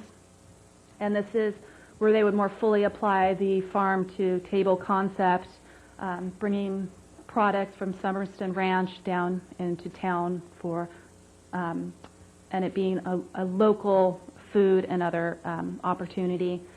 Sample menus are included in the packet, and they highlight the seasonal dishes that would be prepared by items sourced from Summerston Vineyard. The applicant proposes counter service of made-to-order items that could be enjoyed indoors at the 12 seats that the site would be permitted based on parking, which could be taken outside to use in any of the areas that are known as the site's open space, which are the front patio, the interior courtyard, and the rooftop terrace, or take these items to go. The other element of the proposed business is a gourmet market-type shop with charcuterie, cheese, honey, olive oil, spreads and jams, desserts, pre-made items such as paninis, pastas, quiche, and salads. Also the sale of wine and food books, picnic baskets, and some art. The zoning district within this property sits is residential scaled commercial, and that district encourages uses that serve the daily needs of town residents and prohibit uses that rely primarily on visitors. And one of the biggest issues of this application is what the impact of outdoor service and consumption of food has on parking, because if those areas are considered use areas, a parking standard would apply, and on the site's open space and the related issues of floor area ratio, and again, parking if those if they go toward that ratio. And it's important just from a general sense that Yountville has encouraged outdoor uses that are open to the public in addition to the customers on site. When evaluating the parking and open space standards, staff applied the Napa style and Bouchon type analysis. And Napa style is a deli use that's within a retail shell building and which has seats and tables indoor for that use. And those seats are at a 1-to-4 parking ratio for that use. The outdoor areas are considered open space, and patrons of the business can enjoy the food informally out there as well as the public in general. With regard to Bouchon, it's a shared outdoor courtyard that during the day is used by Bouchon Bakery's customers and the public, and at night which transitions to a seasonal outdoor dining use, and that formal outdoor dining use is assessed at the 1-to-4 parking ratio. This discussion is obviously important because of the open space areas that are on this project that have been defined as open space and which did not count toward the floor area ratio. And it's even more important in the fact that this property would be fully developed as it has already been approved, and there is no leeway in the floor area ratio. So in helping to answer these questions, staff has tried to further define the term food service, and an online research found there's no really generally accepted term for food service. It obviously applies to restaurant food service operations that conduct all business, all uses of the business from the table, where a hostess seats the customer and food is ordered and served on site, where dishes are cleared and bussed between courses, where water and bread are refilled and one pays from that seat. The question is whether it should also apply to the incidental elements of counter service, where someone orders and purchases food indoors and either takes it outdoors themselves or is served. And it's really intended to enhance the patron enjoyment of the experience while not necessarily increasing the intensity of the use. And I suppose one way of looking at this is to split the different proposed uses the applicant is making into a spectrum of service, the lower element being the busing and clearing of tables. And this could be done by the patron him or herself or by staff, even when trash receptacles are provided in busing stations. And it might be something as simple as wiping a tabletop for the next person who is or isn't eating food. Maybe higher on that spectrum would be the delivery of food that is ordered indoors, and whether it is taken, an item that when you order it and purchase it, it can be given to you and you can take it outside, or whether it's a panini that needs to be heated and you go have a seat before you either go in and pick it up or someone brings it out to you. Perhaps the highest on this spectrum would be the refilling of wine from glasses purchased indoors and has the the highest element of the food service or restaurant use. And there are different ways that the council could approve this use as recommended by staff, or the wine service element or any of these other elements could be modified. The service of food in certain areas outside or throughout the site could be prohibited. That could apply to the consumption of food, and one way may be to limit the total number of outdoor tables. Another one of the main issues is whether these uses rise to the level of restaurant use, since restaurant uses that cater to tourists are not permitted in this zone. And the way staff looked at the different uses are that the wine tasting, by becoming a lounge, is offering more than simple wine tasting, and it's enhancing the food that it's serving to simple plates, so a broader variety of people could enjoy it. The cafe and retails in Building B include made-to-order items, market-type items, to-go items, in addition to other retail goods. And the prices for the food are on the lower end of the spectrum for gourmet-type items, lower than certainly restaurant prices would be, and that, in staff's opinion, appeals to a broader range of people, including residents, workers, and guests of town. The last main issue that staff sees is the request to sell glasses and bottles of wine. Originally approved, it was a wine tasting establishment that limited the pour to the ABC pour requirement. It is important to note that the ABC does allow satellite tasting rooms such as this one to sell glasses and bottles of wine where it's in accord with a local jurisdiction's rules. We've applied this rule in different ways. When it's a standalone wine tasting room, we haven't allowed the glasses and bottles to be sold, as it creates more of a wine bar establishment, and given the number of tasting rooms we have in town, that could influence or predominate the type of use we have. But where it isn't standalone and where there are other items sold or a higher level of food service, we have allowed glasses to be sold, and Napa Style is an example of that. And staff does support the creation, support the distinction that's been created thus far in allowing glasses and bottles at this facility because of the farm-to-table concept, the broader offering of food, and the shared use of the facility with the Grange. So we do support approval of this use permit amendment. I'm here to answer questions, and the applicant's here as well. Good, thank you. Does council have any questions for staff at this time? Councilmember Dutton? Yes, I do have a few. I just, are these two buildings then considered as one site? Yes. Okay.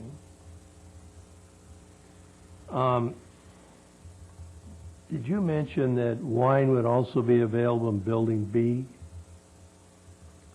I believe they only plan on selling that in Building A, although beverages and other items are available in B. But I will have to defer to the applicant on that.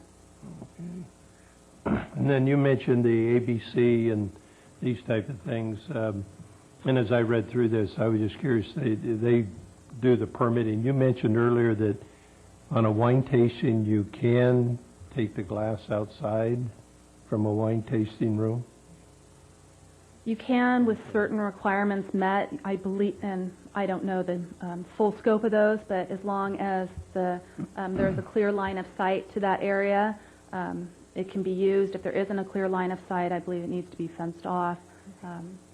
But they would be held to ABC requirements. The staff doesn't necessarily know what each one of those is.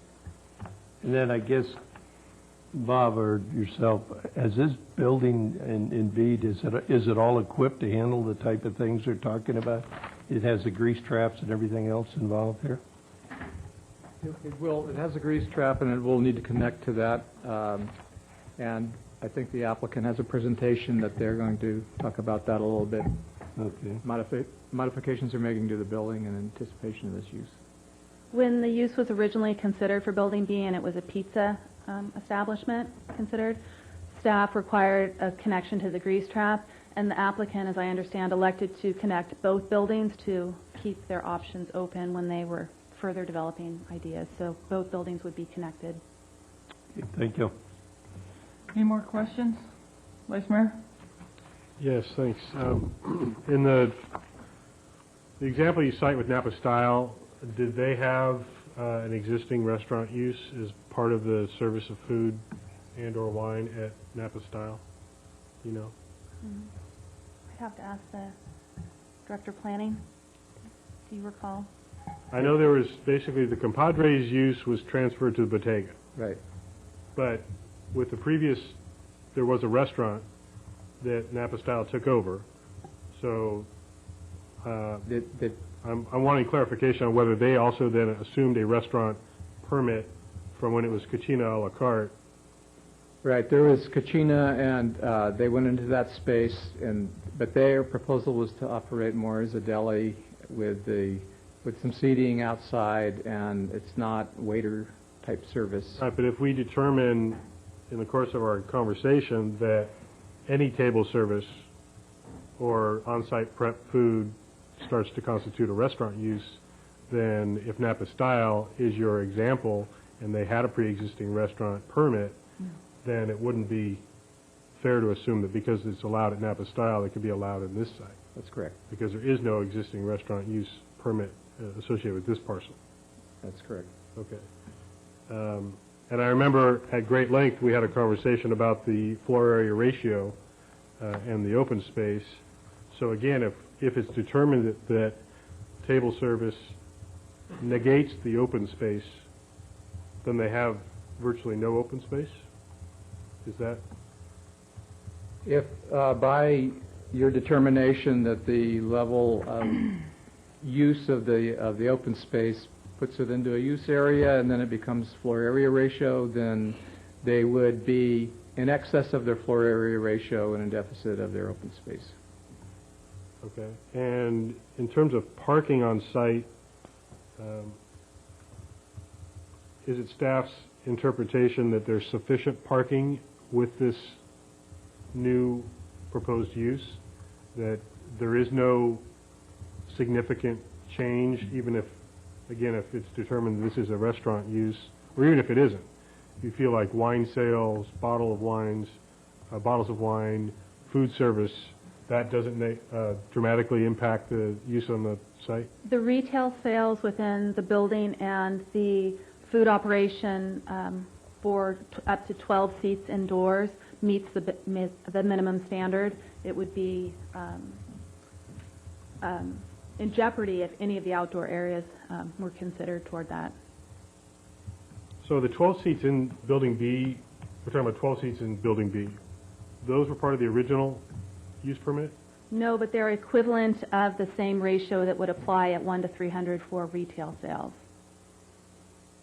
So had it been a coffee shop with casual traffic, you say it would be no net effect in terms of what they'd be required for this? It had it been retail space with the retail items for sale, that has a ratio for generating parking demand that would have been equivalent to the 12 seats, okay, which has a separate ratio for generating parking, but they would have worked out to be the same number of parking spaces. But if we determine that it's a restaurant use, that ratio is different?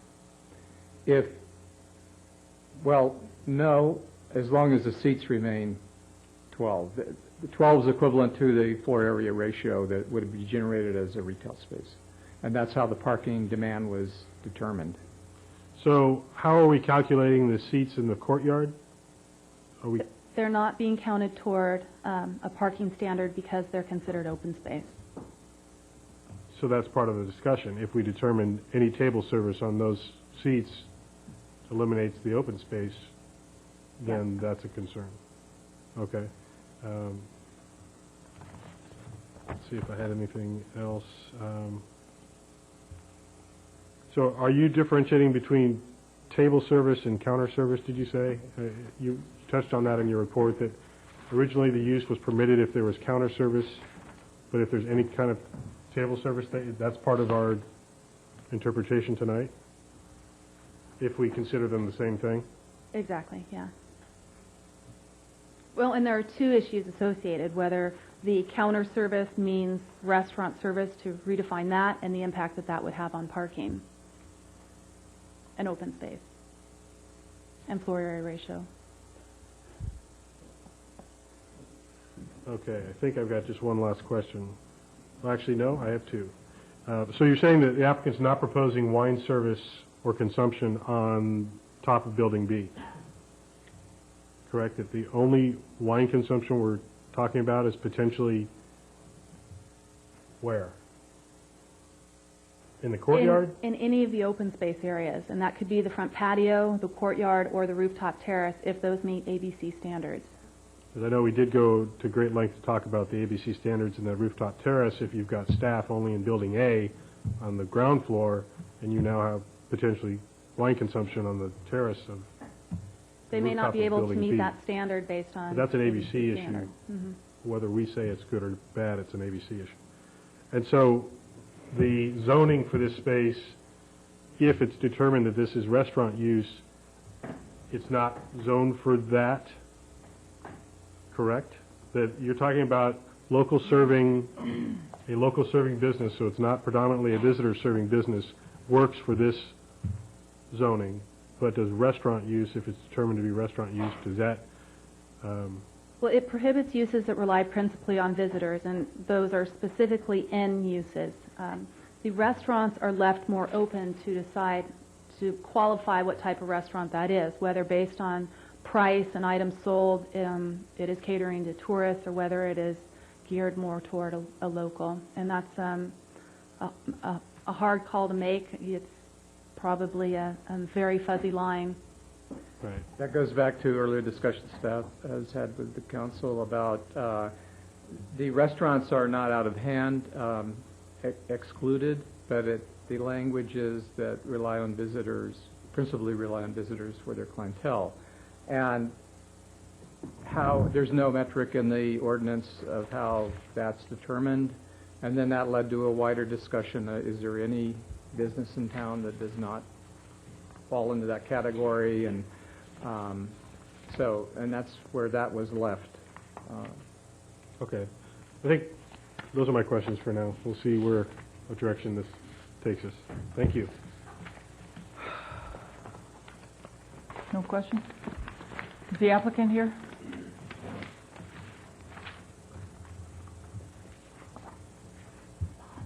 Hello again. My name is Craig Becker. I'm the general manager, winemaker, and one of the founders of Summerston Wine Company. And we're back to further clarify what we're going to intend to do in both Building A and Building B. Hopefully we'll steer away from the restaurant concept, but really trying to cover what we're trying to do for us as locals in Napa Valley, trying to provide something new for Yountville. Right now, the construction's moving along. We plan to open up in about 2.5 months for the first building. So we're under a lot of pressure to try to make some decisions that affect how the whole complex works. Next slide.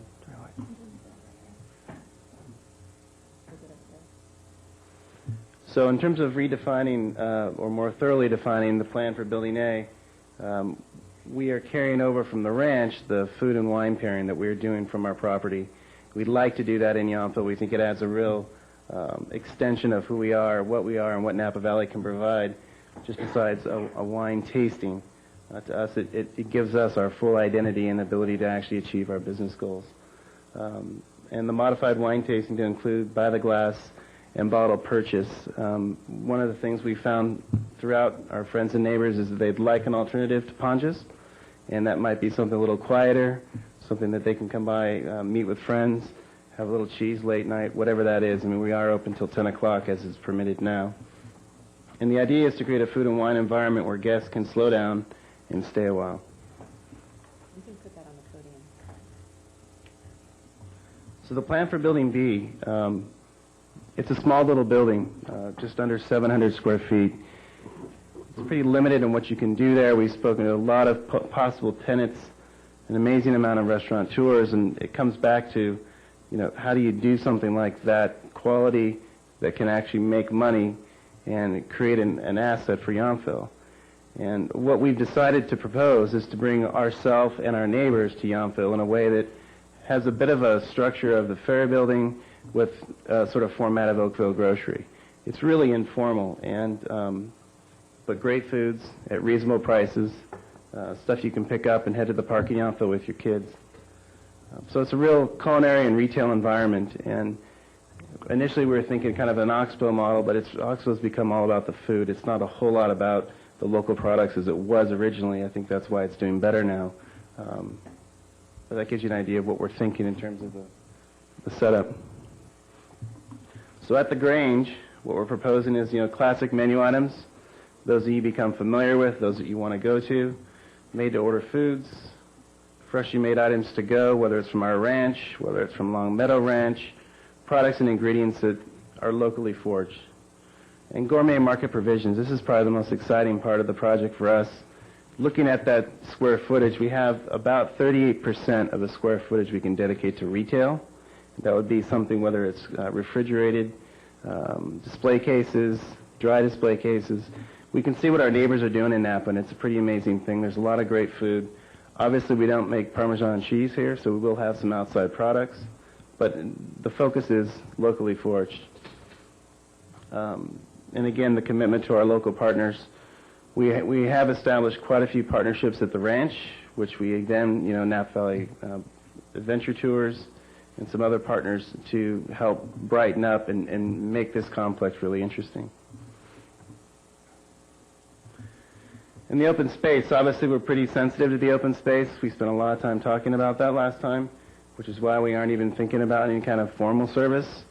And the idea with the open space is it's a matter of size. If you have 10 people waiting to pick up their food or their sandwich inside the building, how are the other 10 people going to get into order? It's a very small space, and so we're proposing that you order, pay for the food. If you go out and sit down or if you wait, we will bring it to you, whether it's at the pickup counter or it's outside. We're not trying to sneak in some type of formal restaurant service. We don't want to be in the competitive restaurant business here in Yountville. We really want it to be something that's different and a real expression of us. We're foodies and also enjoy wine. Any questions?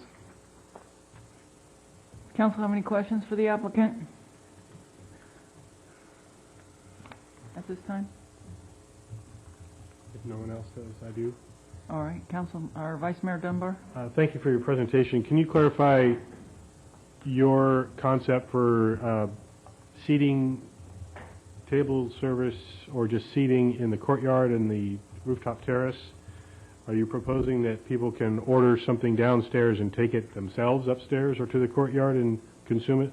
They can go anywhere they want. Absolutely. It's undefined. There's no reservations. The seats are open. If there's no seat, there's no seat. We understand that definition very clearly. First come, first serve. So how does this differ from your initial proposal that there would be wine tasting as opposed to wine sales, and there was going to be casual counter food service versus a much more involved Grange cafe service? Is this? I think initially we were planning on cheeses, stuff that was prepared. And as we've developed our business plan, it's become evident that we want to do more than that. And we're talking about small bites. We're not talking about a plate where you sit down and eat. It's small bites that go with the wine to show the pairing between the food and the wine and to help benefit and expand upon what you're actually doing. So initially we were talking about providing limited food prepared off-site. And now we're saying, well, we would like to do that on-site, and that's in Building B. We'd like to be able to, through the health department, if we had an event, prepare food in Building A in the prep storage area. But the main idea is to, expand on that and provide something different. How do you anticipate, or do you anticipate, a difference in waste disposal, access, delivery access, food, storage, all these things? If I understood it correctly, you're basically turning in some of your storage space into your kitchen space. No, the prep storage area in Building A will stay that. It'll probably expand in terms of dry storage. You're required to have a certain amount when you have a health department permit for that. So the layout of Building A isn't going to change. The material going into the prep room will be more commercial-based, less cabinetry. So we do need to be able to clean dishes and process through Building A, but everything's going to go through Building B. And what's your expectation about, like you said, waste removal, access to, delivery access to the site, which by all indications it's quite limited to get in and out of there? Well, because we have a commercial kitchen going in the winery, substantial commercial kitchen, it'll be the primary source or place for prepping. We're receiving deliveries, etc. So we'll be shuttling a lot of product from the ranch to Yountville in a small van, so I don't see that being an issue. In terms of deliveries, we know we can't make street deliveries, whether it's for wine cases or produce, so we'll have to deal with that. And there's plenty of small trucks. Seems like a lot of the trucking companies have shrunk their volume in terms of their delivery method, so we can work with that. You can do it in San Francisco. I don't see why we couldn't do it here.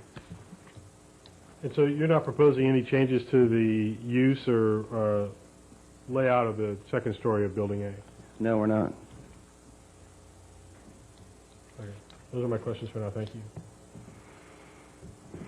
Mayor, I just had one question, just because on a comment you just made. It says in here that you're requesting to modify the restriction, had to do with Building A, that you want to prepare food in there now. Well, we would like to have the option to, which means if we pulled something out of a refrigerator, put it on a plate, it followed the health code standards.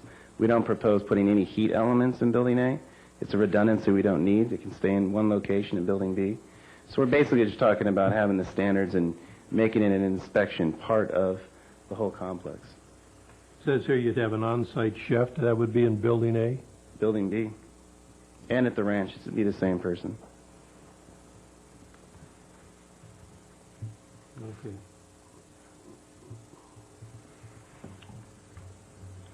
Yeah, for clarification, I read that with respect to Councilmember Dutton's question. It says, under Building A, the applicant proposes modifying the product storage room to include food preparation by an on-site chef for wine and food pairing, small plates, and special events. That is in Building A, correct? Correct. Okay. It's not going to be the primary location of activity, though. That's Building B. We have this box already cut out. So if we had a special event in Building A, it would be nice to be able to prepare the food there and then charge for it. And that's technically the definition of being health inspected. Okay. And it says in the paragraph above that, the applicant requests to modify the restriction on outdoor service to allow the delivery of food, refilling of wine glasses, and bussing and clearing of tables. So are you going to serve your patrons at these outdoor seats? What we're trying to do... Wine and food pairings? What we're trying to do is bring the issue on the table instead of sort of leaving it ambiguous. The other open space areas that are related to food, you're not technically supposed to serve out there. We witnessed it here in town today, to our shock. So we're trying to define it so you guys clearly understand where we're going to stop and start. So we need to be able to deliver food out there, but we're not taking the order. And we'd like the ability to refill. They ask for more iced tea. We say, sure, we'll get you more iced tea. I need your credit card. Something like that.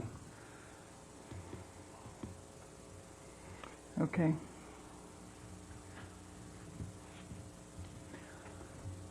you have any questions?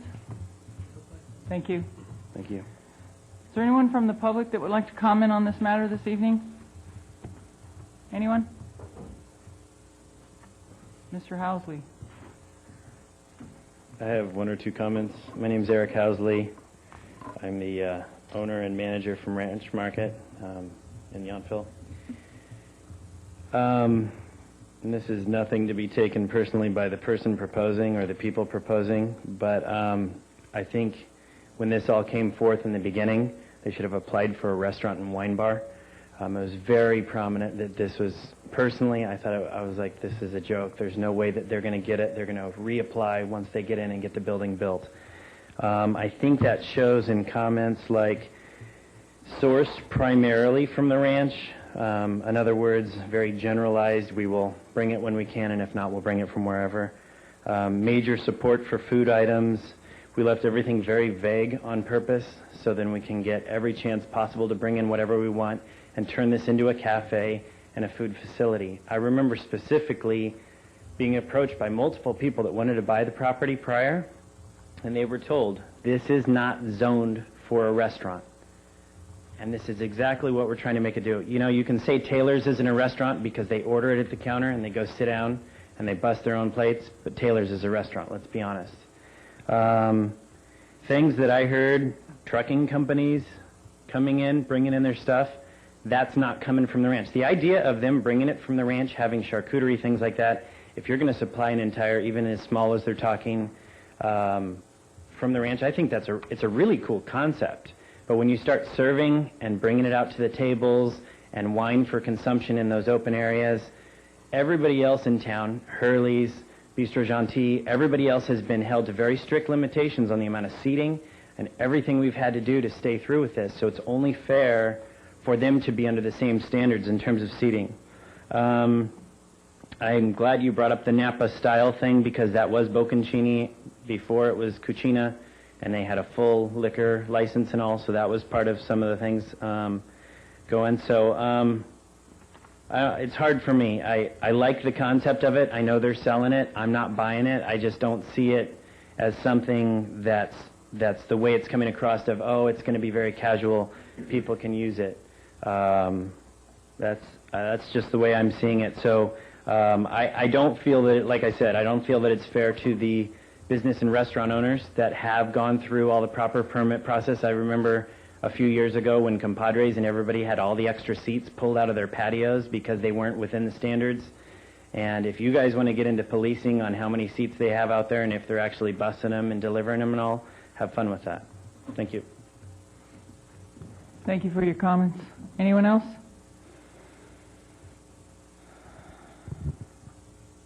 Any more comments on this application? Okay, seeing none, I will close the public comment and bring it back to council for discussion and/or decision. Councilmember Mueller, your thoughts? My thoughts. First thought, this is zoned residential scaled commercial. We have very specific language in here that I certainly can understand. It says new restaurants, inns, and other businesses, that's pretty encompassing, that rely principally on visitors shall not be permitted. It's not, we can't really make a value judgment here. Shall not is very clear to me. So I agree that this looks like a great thing if it was on the west side of Washington where our zone allows that. We've got so few spaces left for anything that can be local serving that I am certainly not willing to grant a variance for that, especially for this project. Also, the issue about Epicurean Cafe, maybe they've changed it now to the Grange, but certainly when I looked that one up, it has a lot to do with adapted to luxury and indulgence and having luxurious taste. This is not what our local serving business, I think, is really looking for at all. I have a lot of problem with the open space as well. I mean, if it's open space, it's open space. You know, it's like ad hoc saying, oh, we're going to start just taking some food over to Veterans Park. You know, that should be okay. We spent a lot of time talking about the open space and granting the excess FAR, and this place isn't even open, and they're already asking for, changing in what they're doing. It just certainly doesn't sit well with me at all. I think our staff may not, over and over say they don't understand local serving businesses, but I think our residents do. Compadres was local serving, the diner, the taco truck. I think I certainly know, and our residents know what local serving businesses are. Also, selling wine by the glass and the bottle. We've got 10 or 11 wine tasting rooms. Sometimes I can't, when I add them all up, I even get confused. How can we allow them to start selling wine by the glass and the bottle? I'm not, we can't discriminate with all of our other tasting rooms. And I'm certainly not okay with having 10 or 11 wine lounges in town. If I need to go have a glass of wine and talk to some clients, I certainly know that where I can go. That's not a problem. It's not like Ponch's is a totally different business, and I certainly can find another place to go for a glass of wine. So I just really don't appreciate applicants trying to make significant changes before they've even opened the doors. I mean, I think that's just not fair, as Eric also pointed out to our other businesses that we hold to very high standards. So I cannot support the resolution. Thank you for your comments. Councilmember Dutton? Well, I think my feelings are pretty much along the same lines. I mean, when I saw this and noted that what we approved on March 3rd is 11 items, and I count 5 that are being asked to be changed. And the most significant, I think, right off the bat, we went around time and time again about wine tasting, what it is, and it's not selling wine by the glass. And here, boom, it's not only by the glass now, it's by the bottle. The outdoor consumption, well, you said that's not going to be included. No food preparation on the premises. Consumption of prepared foods limited to special events, and on and on. And then it doesn't even, as we get into the open space, I mean, I think I counted possibly with the 12 inside, 68, you're talking about 80 possible chairs, and I think you mentioned a 1-to-4 ratio. If I'm not mistaken, Sandra, that's 20 parking places where I come from, and there's only 13 there. So, I mean, while the concept and everything, I think is fine, it sounds good, but it's just flies in the face of everything we approved. And at this particular point in time, I think there's an awful lot that has to be done before I would even consider approving anything on this. Thank you for your comments. Vice Mayor? I generally concur with what's been said. It's not often that I disagree with staff on their recommendation, but I do in this case. Just quickly jotting down, I mean, I think my concerns have been expressed in my questions. As has been stated, we've been quite strict about limiting wine sale, portion control at tasting facilities, no food service on site, no table service of any kind, requiring open space that is, in my opinion, disappears if we allow any level of table service. I think, the comment was made that you'd like to be able to satisfy all your guests as they come in. I'm sure Bouchon Bakery would agree. They would like to be able to do the same thing, as they have 20 people stand out on the sidewalk waiting to get into their confined space. But you brought forward an application in a business model and a building plan that we toiled over quite extensively to, I think, to reach a mutually agreeable use, and I do think that this goes far beyond what I consider acceptable. So I can't support these changes. I do feel like it changes the whole integrity of what would be happening on the property. And while I agree in concept, it sounds like a fantastic concept, and there are disagreements about what's local serving and what isn't, whether it's price point is the driving factor, the type of food, if it's grown in the valley or not. I think it's a combination of all those things. I think the concept itself is a solid concept, and it's a good business plan. I don't think it's appropriate for this site and for the uses the way these buildings have been laid out and the limitations that the site has. So I can't support it. Thank you for your comments. And I'm going to have to agree with the comments made here this evening with the rest of the council. I read through the staff report, and I was a little bit surprised that they didn't address the issues of parking. I counted 68 seats, and that's just off the plan that was submitted, and that in itself requires more parking if, in fact, they're going to operate as a restaurant if you will, and it suggests to me by what you're asking for that to modify the restriction on outdoor service to allow the delivery of food, refilling of wine glasses, and bussing and clearing of tables. If that's not a restaurant, I'm not sure what is. And then I went to the ordinance and residential scale residential scale commercial, and it's very clear that all primary uses in commercial in nature, including such uses as a small bakery, food stores, variety shops, services, professional offices, inns, and other uses deemed by the town council to be similar in kind. New restaurants and other businesses that rely principally on visitors for their clientele shall not be permitted. Now, this is not to say that your business wouldn't accommodate locals, and I'm sure it would, and as the Vice Mayor said, the concept is solid, and I really liked it.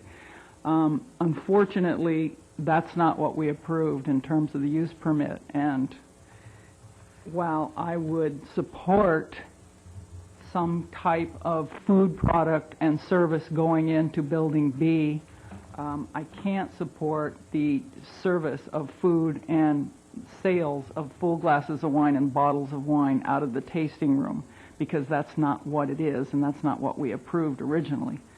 And that would bring up the issue of the open space, which if you decide that you're going to serve at those tables outside, that constitutes floor area ratio, and then we lose the whole floor area ratio to open space. And so it's a bit much, it's a bit over the top. I like it in concept, but unfortunately as it's presented, I don't think it's going to pass this council this evening, and perhaps the applicant can work on another plan.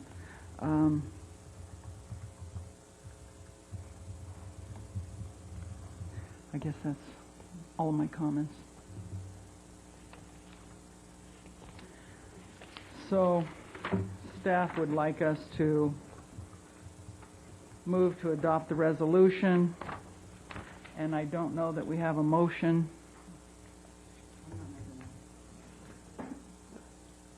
So, hopefully the applicant will learn from this experience, and if you need to make changes to the original use permit, you can submit another plan at a future date, and hopefully it'll be something we can all agree upon.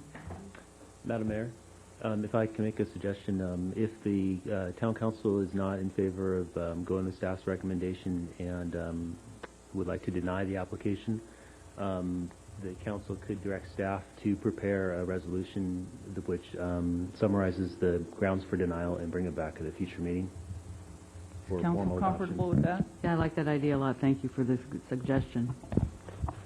Staff have sufficient direction? Do we need a motion in that, to that effect? Yes. I move that we instruct staff to take the council comments and use those as the basis, along with our zoning and what we've said, to deny this application.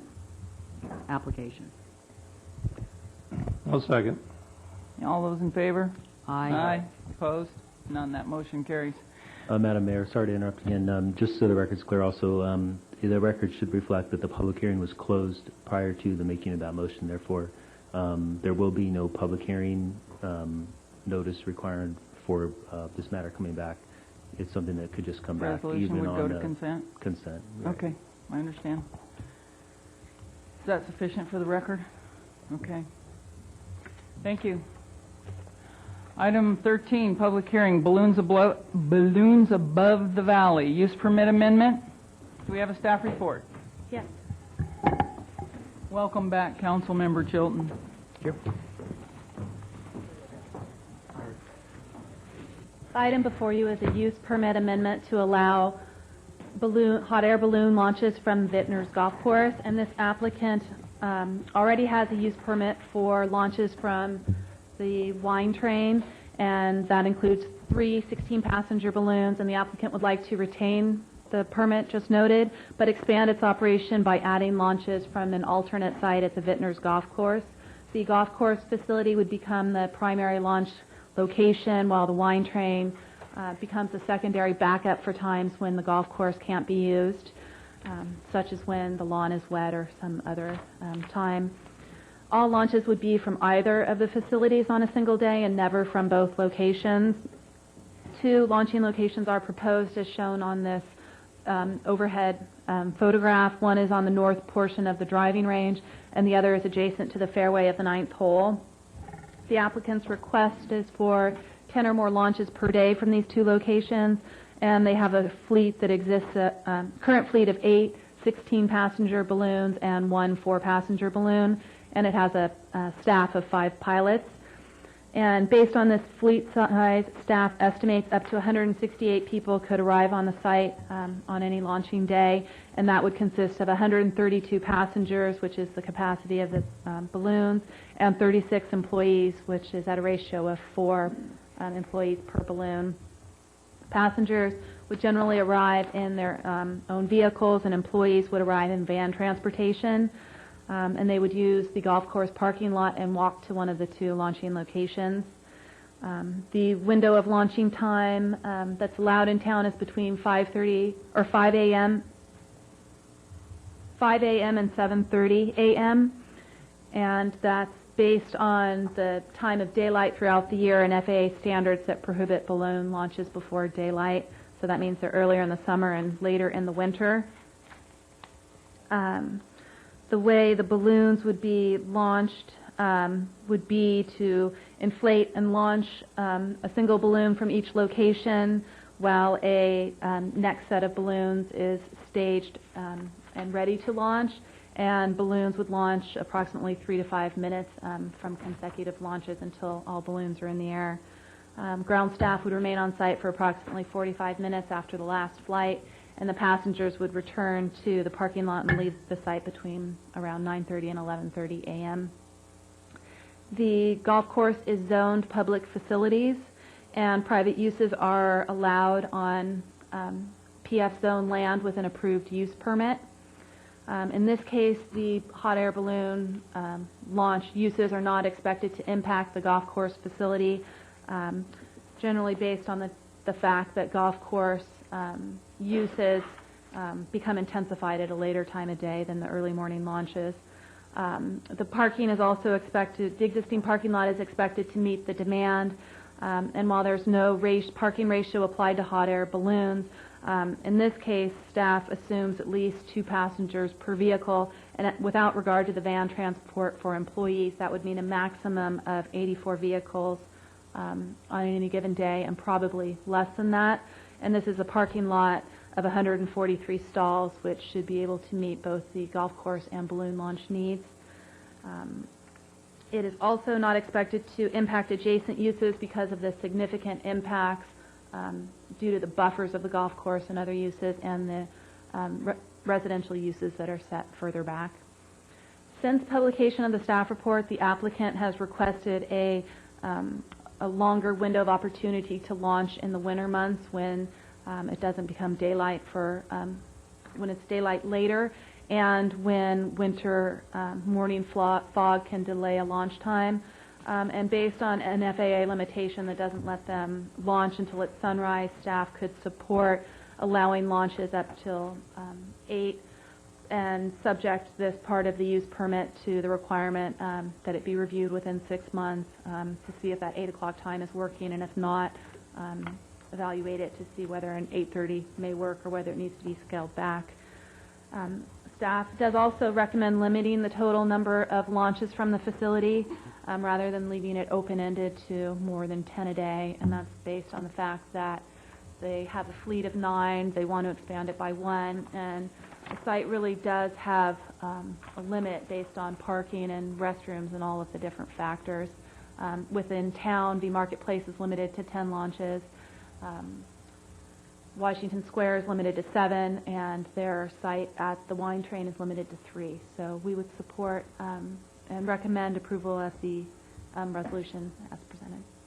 Thank you. Council, have any questions for staff at this time? Questions?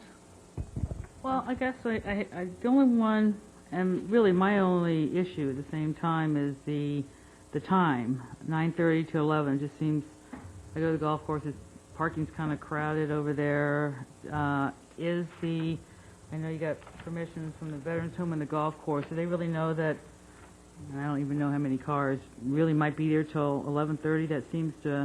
That's really kind of my own issue and kind of question at the same time. Well, after the passengers would return from a flight, the applicant is proposing serving brunch at the Lakeside Grill. So at that time, the cars that are on site would be using the restaurant facility, and that's not a time when they would be out on the flight. I actually missed that part. If they're going to be eating there, I think it's going to help everybody. I have no questions. I like it. I'm fine. Good, thank you. Councilmember Chilton? No questions. Questions? Questions? I was just curious, was there any consideration or contact made with the fire department? Not on this application. They've worked with the applicant on previous applications and will require that they submit information to them before they start the submittal. So the fire department had no issue with the morning lunches? It hasn't in the past, no. Yeah, the only thing, did I see Jason or I think I did, yeah. I guess my only question would be when you have one of your tournaments early in the morning. I mean, I can't believe the parking won't get a little tight there, but that's probably an issue you can get around. Any questions, Vice Mayor? Yes, Sandra, I think you mentioned it toward the end of your report about the other launch sites. Did you say V Marketplace has 10 launches and 7 at the north end of town? Yes. And so this applicant is requesting going from 3 to 10 or more, and you're proposing limiting it to 10? And you're okay with 10 in your analysis? Okay, and it would be 10 from the golf course only. That wouldn't increase their launches from the wine train, which is limited at 3. So. But it would be 10 total.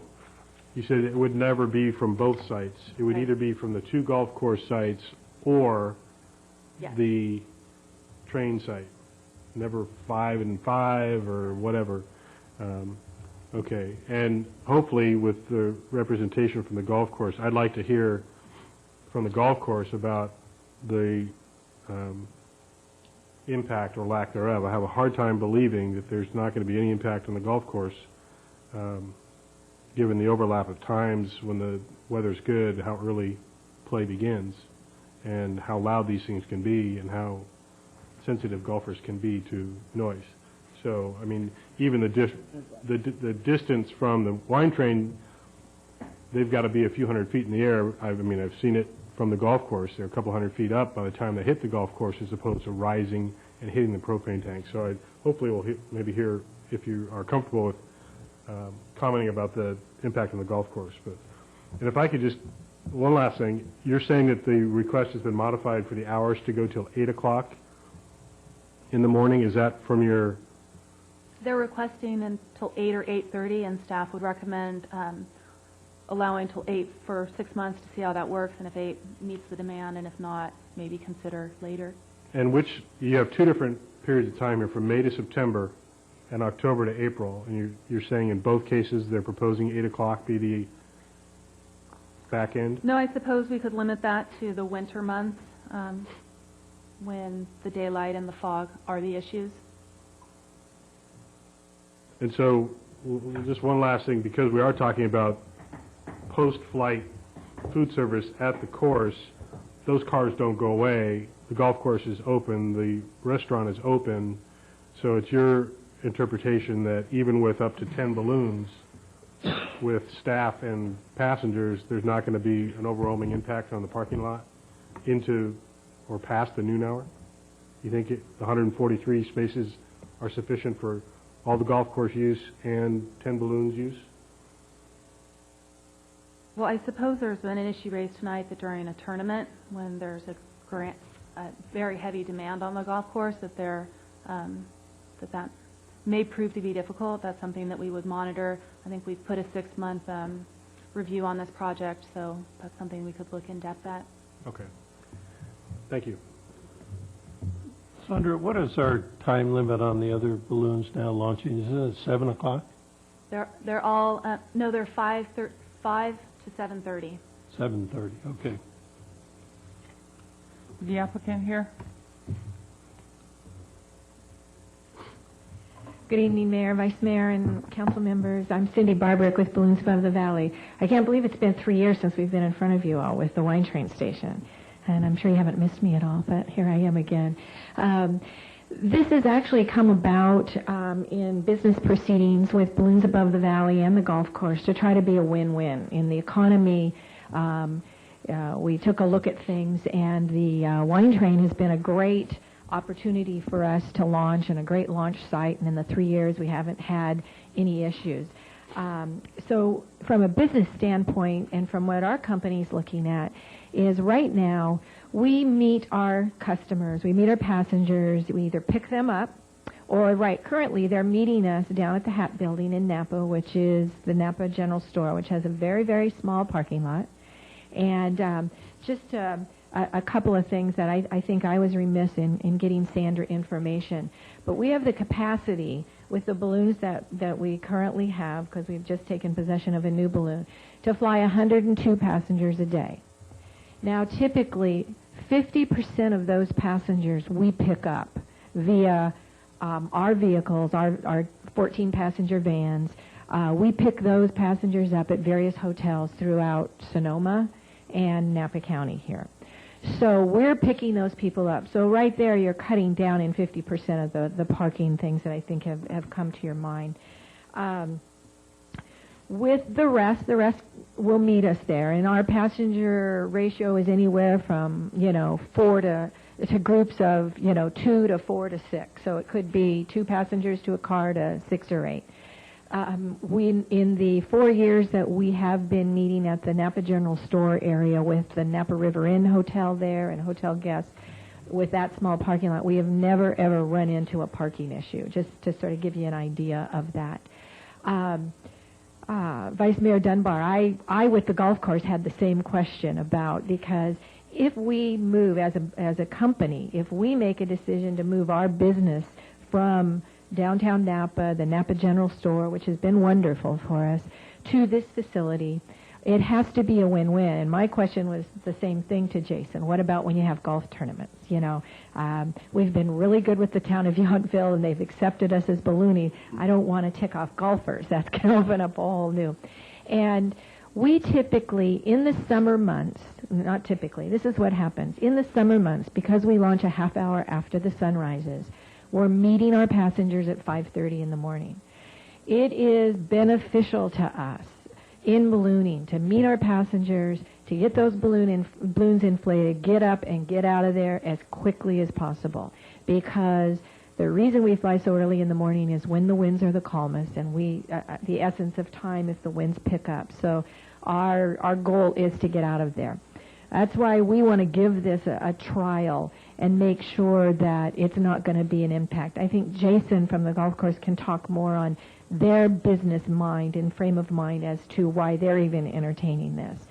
But as far as Balloons Above the Valley, what we're looking at is the idea of having a great business situation where we meet our passengers at one place, or we pick them up, we go to one place, they get out of the vehicles, they launch from there, they come back, they have their brunch from there. We're looking at if this works like we think it will. We're working on putting together not only ballooning packages, but golfing packages. It has to be a win-win, and this is something that we've talked about. It can't just be that we're launching from there and we're going somewhere else for brunch. And there's a lot that we're going to ask the grill to do as far as food and this and that and value. And then it's another thing where, yes, 9 times out of 10, our passengers are gone. We're done by the day by 9:30 in the morning. However, there are certain days when about 100 days a year where the weather doesn't permit us to launch in Napa, and we give our guests the option to go to an adjacent valley. Those are the instances where we come back and they may not be done with brunch till 10:30 or 11 o'clock. And they may decide to stick around and have a Bloody Mary at the bar. They just may decide to do that. They may decide to play a round of golf. So there could be cars that are going to be there longer, but hopefully that's going to be driving the business. The reason we asked to take a look at the hours that are currently being permitted of 5 to 7:30 is this time of year right now, from December through the end of February, we meet our guests or we pick them up at 7 a.m. So I don't know if you've been up early lately, but the fog's been coming into Napa lately. And the other day, if we could have launched at 8 o'clock in the morning, we could have launched in Napa. But because we had to make a determination and we couldn't wait around, the fog came in, we had to go out of the valley. If we have that luxury to wait around just a little bit and put our passengers in a holding pattern, then it's conceivable that if we could launch in the winter months at 8 or 8:30, or at least be on the premises till 8 or 8:30, it's a benefit. We stay in the Napa Valley, we're taking all safety precautions and all of that type of thing. So those are just a couple of the clarifications as to why, when we saw this, we asked, could you move that to 8:30 or 8 o'clock? It happens very, very seldom, and it's usually typically only during this time of year, December through February. Okay. Any questions? Does council have any questions for the applicant? I'll turn it over to Jason. He may be able to answer your questions from the golf course standpoint. Good evening. I didn't think I was going to be talking today, but hello, everybody. Good evening. We're definitely aware. We had a balloon company before that did the brunch at our place. They used to come in before they did the launching at 5, and then so we're aware of the seasonal 5 to 7, and they come back at 9. And a lot of our lunch 5 days a week starts at 11 o'clock. So we don't do breakfast, unfortunately, except on Saturday and Sundays. And so that helps some of that. And also with the golf tournaments, first of all, we're a golf course. We want to be a golf course. This is a win. We want this to be a win-win, and that's why there's going to be a month trial, because we're definitely going to look at the impact that it has on everything related to our business. But with the golf tournaments, I am a golf pro, so it's very important to us for the people to be able to come out there and play golf. But in the parking lot, we're only a 9-hole course, so we can only keep 60 people out on the golf course. So usually that's only about 20, 25, 30 cars. A lot of people come in foursomes, so it could be 15, 20, 25. So, as much as we want to think there's a ton of cars going in there for golf, even if I do a full shotgun tournament with them all arriving at the same time, there's only about 20 or 30 cars. We do have employees there that we can get to park in, where we need them to, and separate the different areas. But we're lucky to have a big parking lot, and we're also lucky that the most they fly, May through October, they'll be out of there by 9 o'clock. They're very early. Everything happens very early. The hardest thing is to get someone to wake up that early to serve them. So in general, they're right up at the forefront. It looks like there's some parking issues, but with the time-related stuff, it's not as bad as it might appear. And we're definitely going to take a month to really look at that. That's one of the biggest things we're going to look at. And, we're interested in making it a win-win, and that's the only way it's going to happen for us. We're really excited about becoming partners with such a great company, and it just seems so, to have the balloons come right out of the golf course, which sometimes it seems like they're already that low already, is exciting. Where they're launching is a little bit near the first tee. So, the first tee, there'll be people... They're not going off. I mean, most of the launching's 5 to 7. So, although we do have some people come out real early, those people are going to hit their ball and they're going to be gone. And by the time they get to the second tee, they're pretty far away. And the two launching areas, I don't see, becoming a big problem for the golfers. Maybe they're bad shots. They might look around for the balloons, but I don't see it being that big of a problem for the golfers as far as the noise, and hopefully with the big parking lot is the parking lot either. Any questions for Jason? Thank you. I'm sorry, I did forget one thing I wanted to address. The fire department there, the fire office or station, was notified several months ago. The golf course gave them a letter. The letter's in the packet, so they do know this is going on. It's not like they don't know what's going on. And just to clarify, and I think you did hit on this, Vice Mayor Dunbar, but what we are proposing is to be able to potentially launch 10 balloons from the golf course, and still right now have that 3 launch at the train station. However, we would never launch from the golf course and the train station at the same time, on the same day. So if for some reason we can't launch at the golf course because it's during the rainy season, that would be our primary site. But if we couldn't, then we might take our 2 or 3 balloons and launch from the wine train station. If we have 10 balloons and we can't launch, we have other launch sites further down the valley. Okay. So if I could follow up with that question. So 3 would be the maximum from the wine train site regardless. Yes. And potentially 10 or whatever number, if we're granting additional, would be the maximum from the golf course. Yes. So if you're rained out from the golf course, you're not trying to leave 10 balloons from the train station. No, we can't. 3 is the maximum right. still.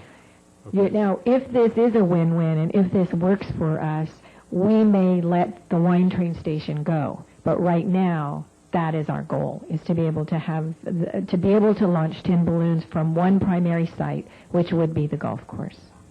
Okay? Thank you. Is there anyone from the public, anyone else from the public that would like to comment on this matter this evening?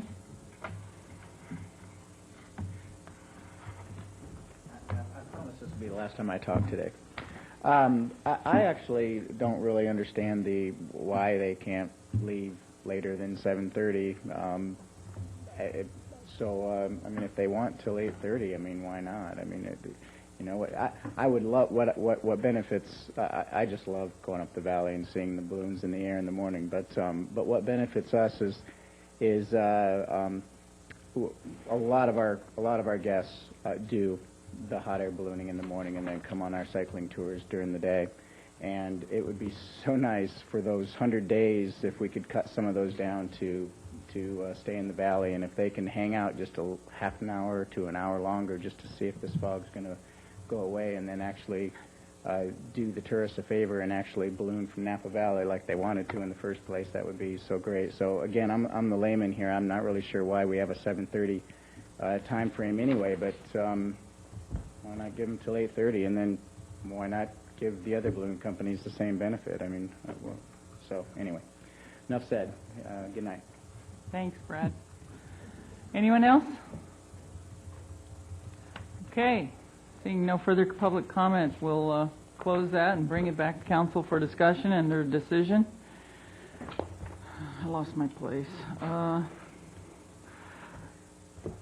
Councilmember Chilton? Sure. Brad's already gone. I'm going to completely actually agree with Brad. I had written down here 8:30 as my suggestion for what the time should be ending.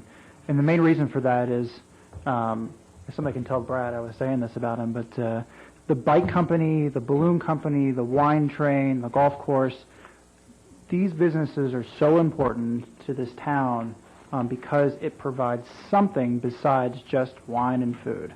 And it's really a draw. And I think we forget how unique the ballooning aspect is when people do drive up the valley and see, even if it's 3 balloons, much less the days you see 10, 15.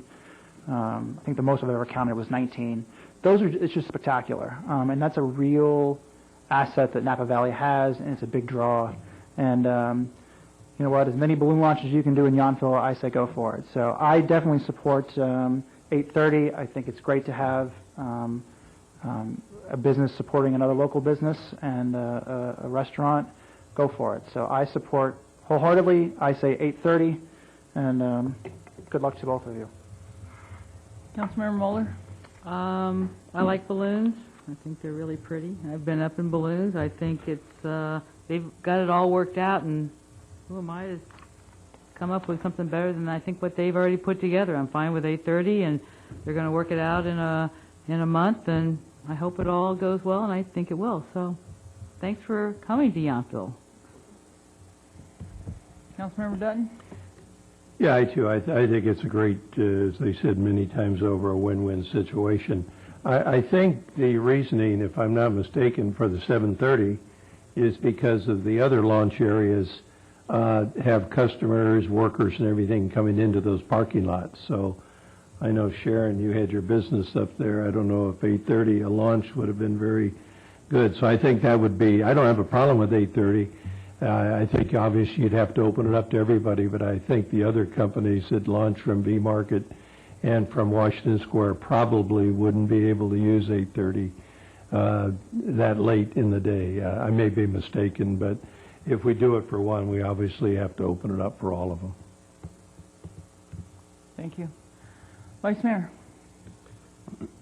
I support the idea. I think it's critical, though, that we do have a review. I was scanning the report. I don't see what our review period is. 6 months? 6 months. Then it was misstated in the public comment of being 30 days. Number 7. Okay. So I think that's critical. I am certainly not going to question our head pro. I would find it incredibly distracting for the 6:30 or 7 o'clock. I mean, it's already distracting. Hey, it's your business. You know, if you feel like it's not jeopardizing, and I realize that's often it's your locals, it's the club members that aren't going to care. You are going to potentially have some visitors that might be enamored by the balloons, as well as if it distracts them for their errant tee shots on number 1, that's fine. But I'll be very curious to see about the parking impacts. I do believe that we're going to be dealing with that on weekends. I've seen plenty of days when cars are parked in the dirt ditch along the fence on the 9th fairway, and it can be challenging. But I'm open to giving it a try. I'm flexible on the hours also. I know that when we've talked about balloon launches before, it's been a safety issue on the highway. We've had no complaints, according to staff. We certainly haven't heard anything from the Sheriff's Department or the Fire Department. So I do think it's a beautiful element to the valley and to the town. So I'm open to the idea. I just think we need to be cautious about how we're approaching it. We don't get overly enamored with the romance of it, and we have to address some of the practical issues. But I can support it if council wants to move it to 8:30. I don't necessarily believe that we are obligated with the other vendors in town if they want to approach us, and if there aren't conflicts, as Councilmember Dutton mentioned, about the sites in terms of V-Marketplace or the businesses up at the north end of town, then we can address those on a as-needed basis. Yeah, I can support the recommendations of staff as well as the changing the timing for launch periods. I don't have a problem with that. One of the questions I did have for our staff that just occurred to me is the golf course, is the Ventnors Golf Course and the Lakeside Grill within Yountville town limits? Yes. It is. Okay. And we have jurisdiction over that property in terms of collecting taxes? Yes. Okay. So it works for me then. It's a win-win-win situation. I think there's 3 wins in that equation. So, yeah, I'm comfortable with that. So, can I have a motion? I'll make a motion to approve resolution number 2856-10 with the one amendment in item 6 to have the hours between 5 a.m. and 8:30 a.m. daily. A second. All in favor? Aye. Aye. Opposed? None. That motion carries. Thank you. Before we move on, we are going to take a 5-minute break. See you back here at 8:45.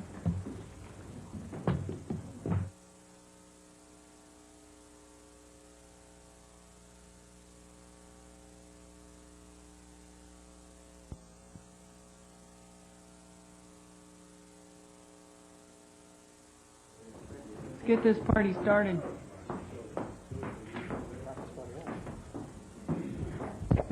Are we on the air? Hello, TV land. Staff ready? Council ready? Welcome back.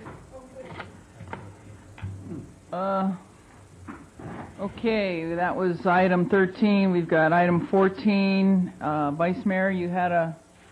Yeah, Mayor, if I may propose that we make an adjustment to the agenda and address item 15 now before item 14, just in the interest of time, that we have a member of the public that's here to speak to the Pathway Home program, and if the council doesn't object, we could just flip-flop those two items.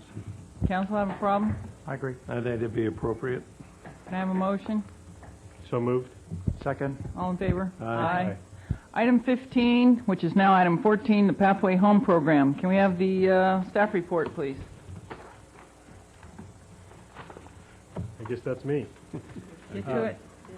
Yeah, in your packets, you'll see that there's a draft letter proposed that would represent the town council's support of the Pathway Home program. The reason for this effort is that the program, though it's on the property of the Veterans Home and does serve young Iraq and Afghan soldiers, it is a nonprofit that is privately funded. And this is not a request for funds, but this letter is a statement of support that I would like to forward on to Congressman Mike Thompson's office, encouraging him to try to get any kind of federal funding support that may be available to the program, because as is stated in the letter, the funding resources are potentially going to run out by the summer, and they've been doing great service to over 100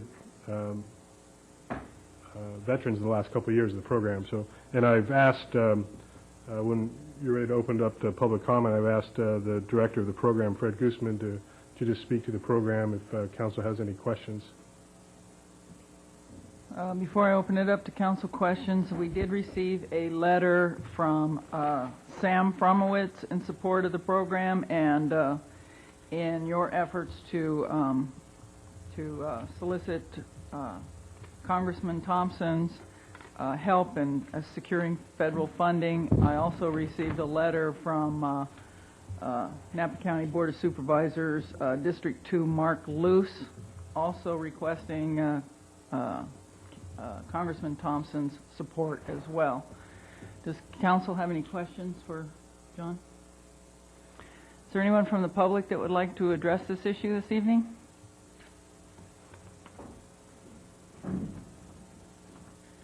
Good evening, or pretty soon it's going to be good morning. So I appreciate all your hard work you're doing tonight, and it reminds me of being back across the street doing therapy groups for hours and hours. Could you please state your name for the record? Fred Guzman, and I'm the executive director of the Pathway Home. Thank you. I really appreciate to have just a couple of minutes and let you know that the program has been embraced by your community. I think it's those of you who've seen a lot of our guys floating around, and actually yesterday, not to give you the wrong impression, because our money is going down. It was given by an anonymous donor, but yesterday we had, I had to laugh when I was listening about the bikes. Half of our guys in the program, we have 34. We've had over 150 in the program, and half of them rode their bicycles down to Bouchons, and the other half walked to Bouchons. Then we got on that long line and had a great time.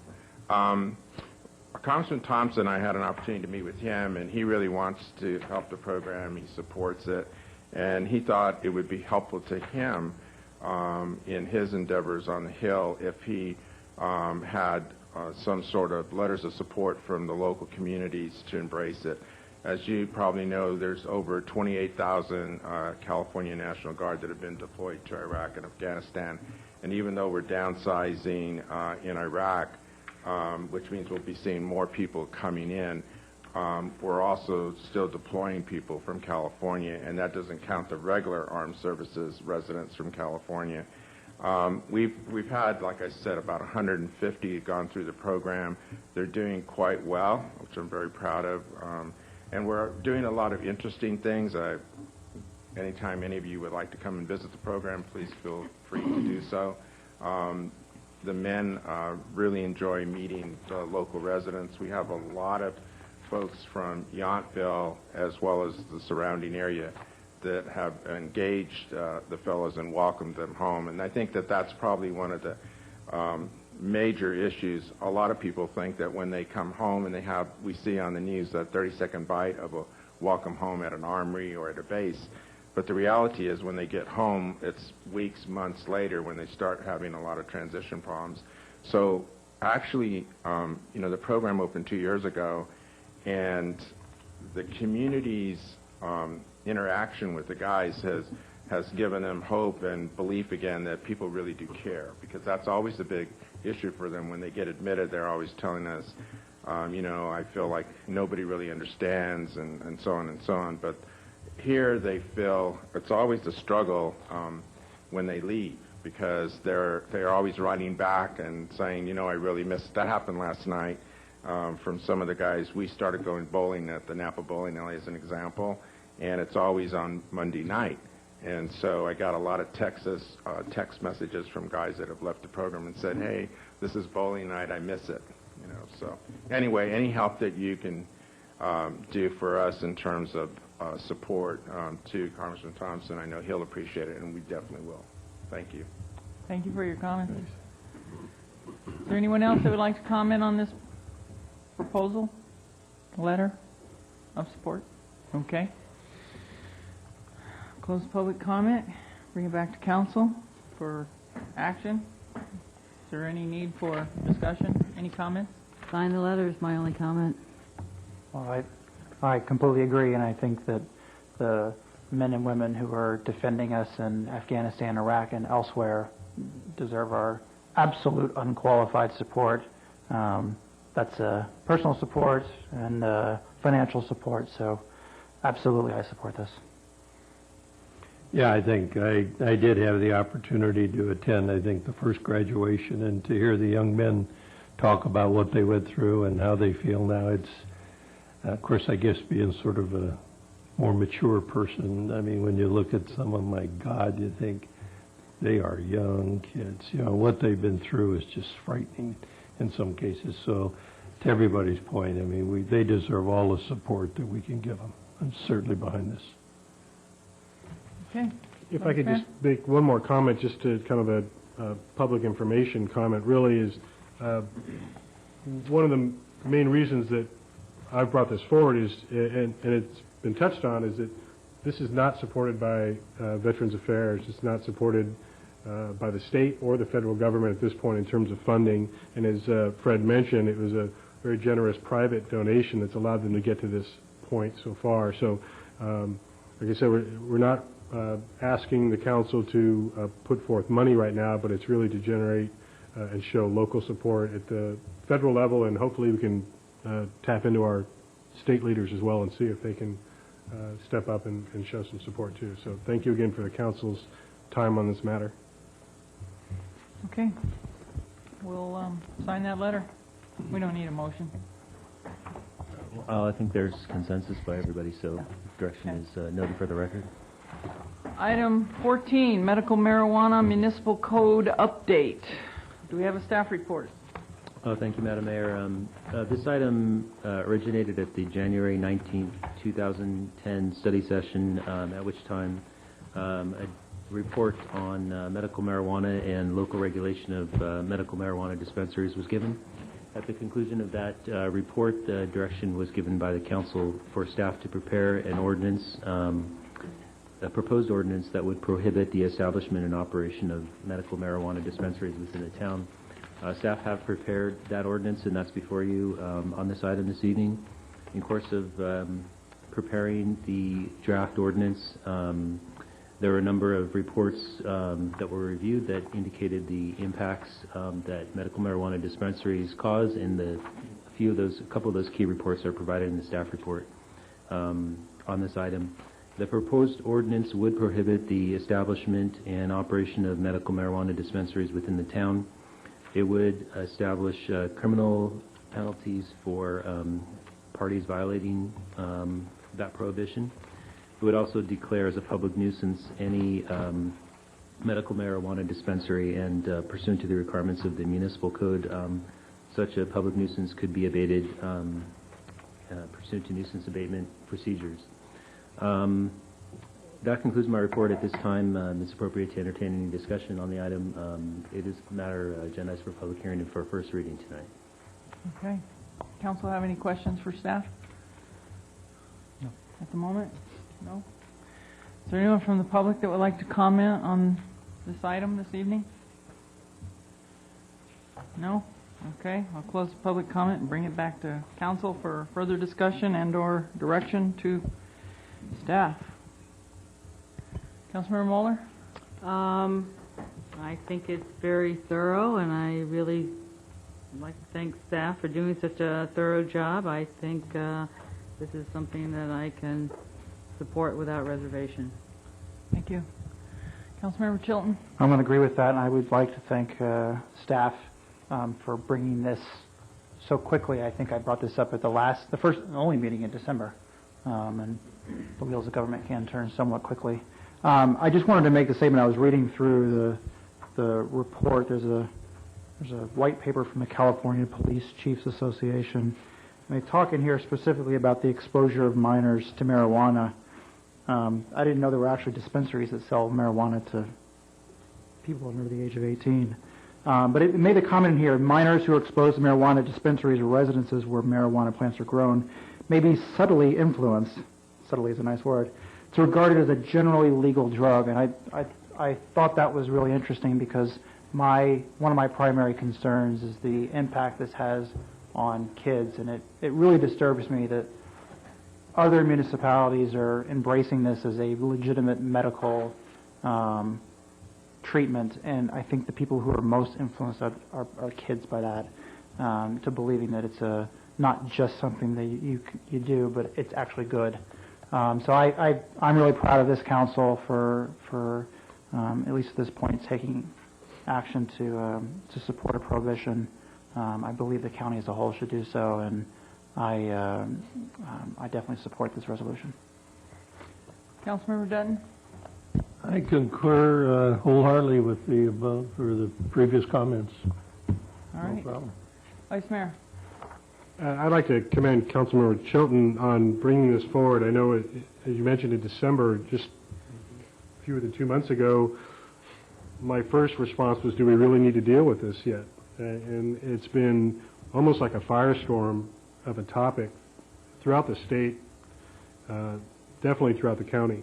And so it makes sense, I think, for us to take a proactive approach to this. I think it limits the potential legal exposure we have. If we don't have something on the books and somebody does move forward, it would be more difficult for us to challenge. And I don't think that this is the same thing as the council making a statement standing one way or another on the use of medical marijuana. I think that's my opinion. What we're saying is that we don't feel that a dispensary, a business of selling medical marijuana is appropriate for Yountville. Some people may feel like there isn't a distinction. I think there is a distinction, and that can be a philosophical debate we have in the future if people are for or against the use. But I think sounds like we unanimously agree that we should not have a retail business here that's selling the medical marijuana. Thank you for your comments. I concur. And I'd just like to thank staff for a very thorough report. I was very impressed with the amount of information that we received on this in such a short amount of time. So thank you for that. Can I have a motion to introduce? I'll make a motion to introduce ordinance number 385-10, an ordinance of the Town Council of the Town of Yountville amending Title IX, Public Peace and Welfare of the Town of Yountville Municipal Code by enacting Chapter 30 therein to prohibit the establishment and the operation of medical marijuana dispensaries and will waive the first reading. Second. All in favor? Aye. Opposed? None. That motion carries. Thank you. Wait a minute. Did I miss something? Nope. 16, staff informational reports. There you I just saw this beautiful book here, this Yountville Municipal Code by the Quality Code Publishing Group, and it's just, I thought we were going to talk about it, but anyway, we have staff informational reports. Anything? Somebody going to address this? Can I show it? Ew, pretty. And Very there will nice. be a media release that will go out notifying the public, and they can view it online. Look forward to it soon. Yeah, it'll be online shortly. Yep. Very well organized, very well done. My compliments. Anything else? Steve returns on the town manager returns on Monday. Who? This Monday? The 22nd? He's been gone? I thought he was, yeah, really, who? I thought he was out of town till the 26th. No. He told you? Yeah. Has anybody peeked at his email box? I'm very curious about that. All right. Hundreds. Okay, good. Anything else? Alrighty, council meetings, reports, and comments. Flood control did not meet today. Any other reports or comments? Anybody? I do. Councilmember Chilton? Also, to coincide with the return of our town manager, I assume he will not be attending. This coming Monday, February the 22nd at 6 p.m. at Yountville Elementary School, we are having a session of the what's officially we call the Yes Action Committee, which is dedicated to not only saving but protecting Yountville Elementary School. We're having a informational session with a representative of the California Charter School Association. We're looking at a variety of different options for protecting our school, and that's one of the options. So everybody, not just parents, but everybody in the community is certainly invited to come. It should be very informational. It's great. We're going to have an expert who really understands the whole process there to answer questions, and that's just one kind of step in the direction of making sure we have a very solid plan for preserving our school. So I invite everybody to that. And the time and the location of the meeting? 6 p.m. Monday, February 22nd. It's going to be at the multi-purpose room at Yountville Elementary School. Okay, good. Thank you for that information. Thank you. Anyone else? Comments? Vice Mayor? I just wanted to mention also this Saturday there is a dog park concept site tour / meeting. Graham, are you involved in that at all? Is it a 9 o'clock start? It's the Parks and Recs Director, John DiLorenzo, I believe, is organizing that. So if any of staff remembers if it's a 8 o'clock or a 9 o'clock start, I don't remember. I know it's in the Yountville Sun, which everybody is reading. I'm looking it up on the website right now to see. But for folks that want to tour some of the potential sites for a potential dog park in town and then return back to Community Hall to discuss potential options, it'll potentially be at February 20th at 9 a.m. 9 a.m. Yeah. And that's weather permitting. If it's raining hard, I believe it's going to be postponed to the following Saturday. If it's raining lightly or not at all, then we're going to move forward. Carpooling is the mode of transportation. It's not a shuttle event, so the public knows that as well. Clerk just advised that carpooling is the mode of transportation. The shuttle will not be provided, so plan to wear your raincoat and your hip waders. It's supposed to be raining. We'll all meet back here for biscuits and a bowl of water. Any other council comments, reports? Okay, item 18, future agenda items, mid-year budget review and amendments, Chamber of Commerce annual Taste of Yountville event, Yountville Inn design review for landscape plan, and municipal code update, introduction of noise ordinance update. Item 19, closed session. We will now adjourn to closed session for the reasons stated in the agenda under Government Code Section 54957.6, Town Manager Performance Evaluation. Thank you. Works of art that the art committee is looking at and determining if they could go somewhere. They're not $25,000, but we have a place for them. Well, and that was my point, is it having the flexibility to have the latitude.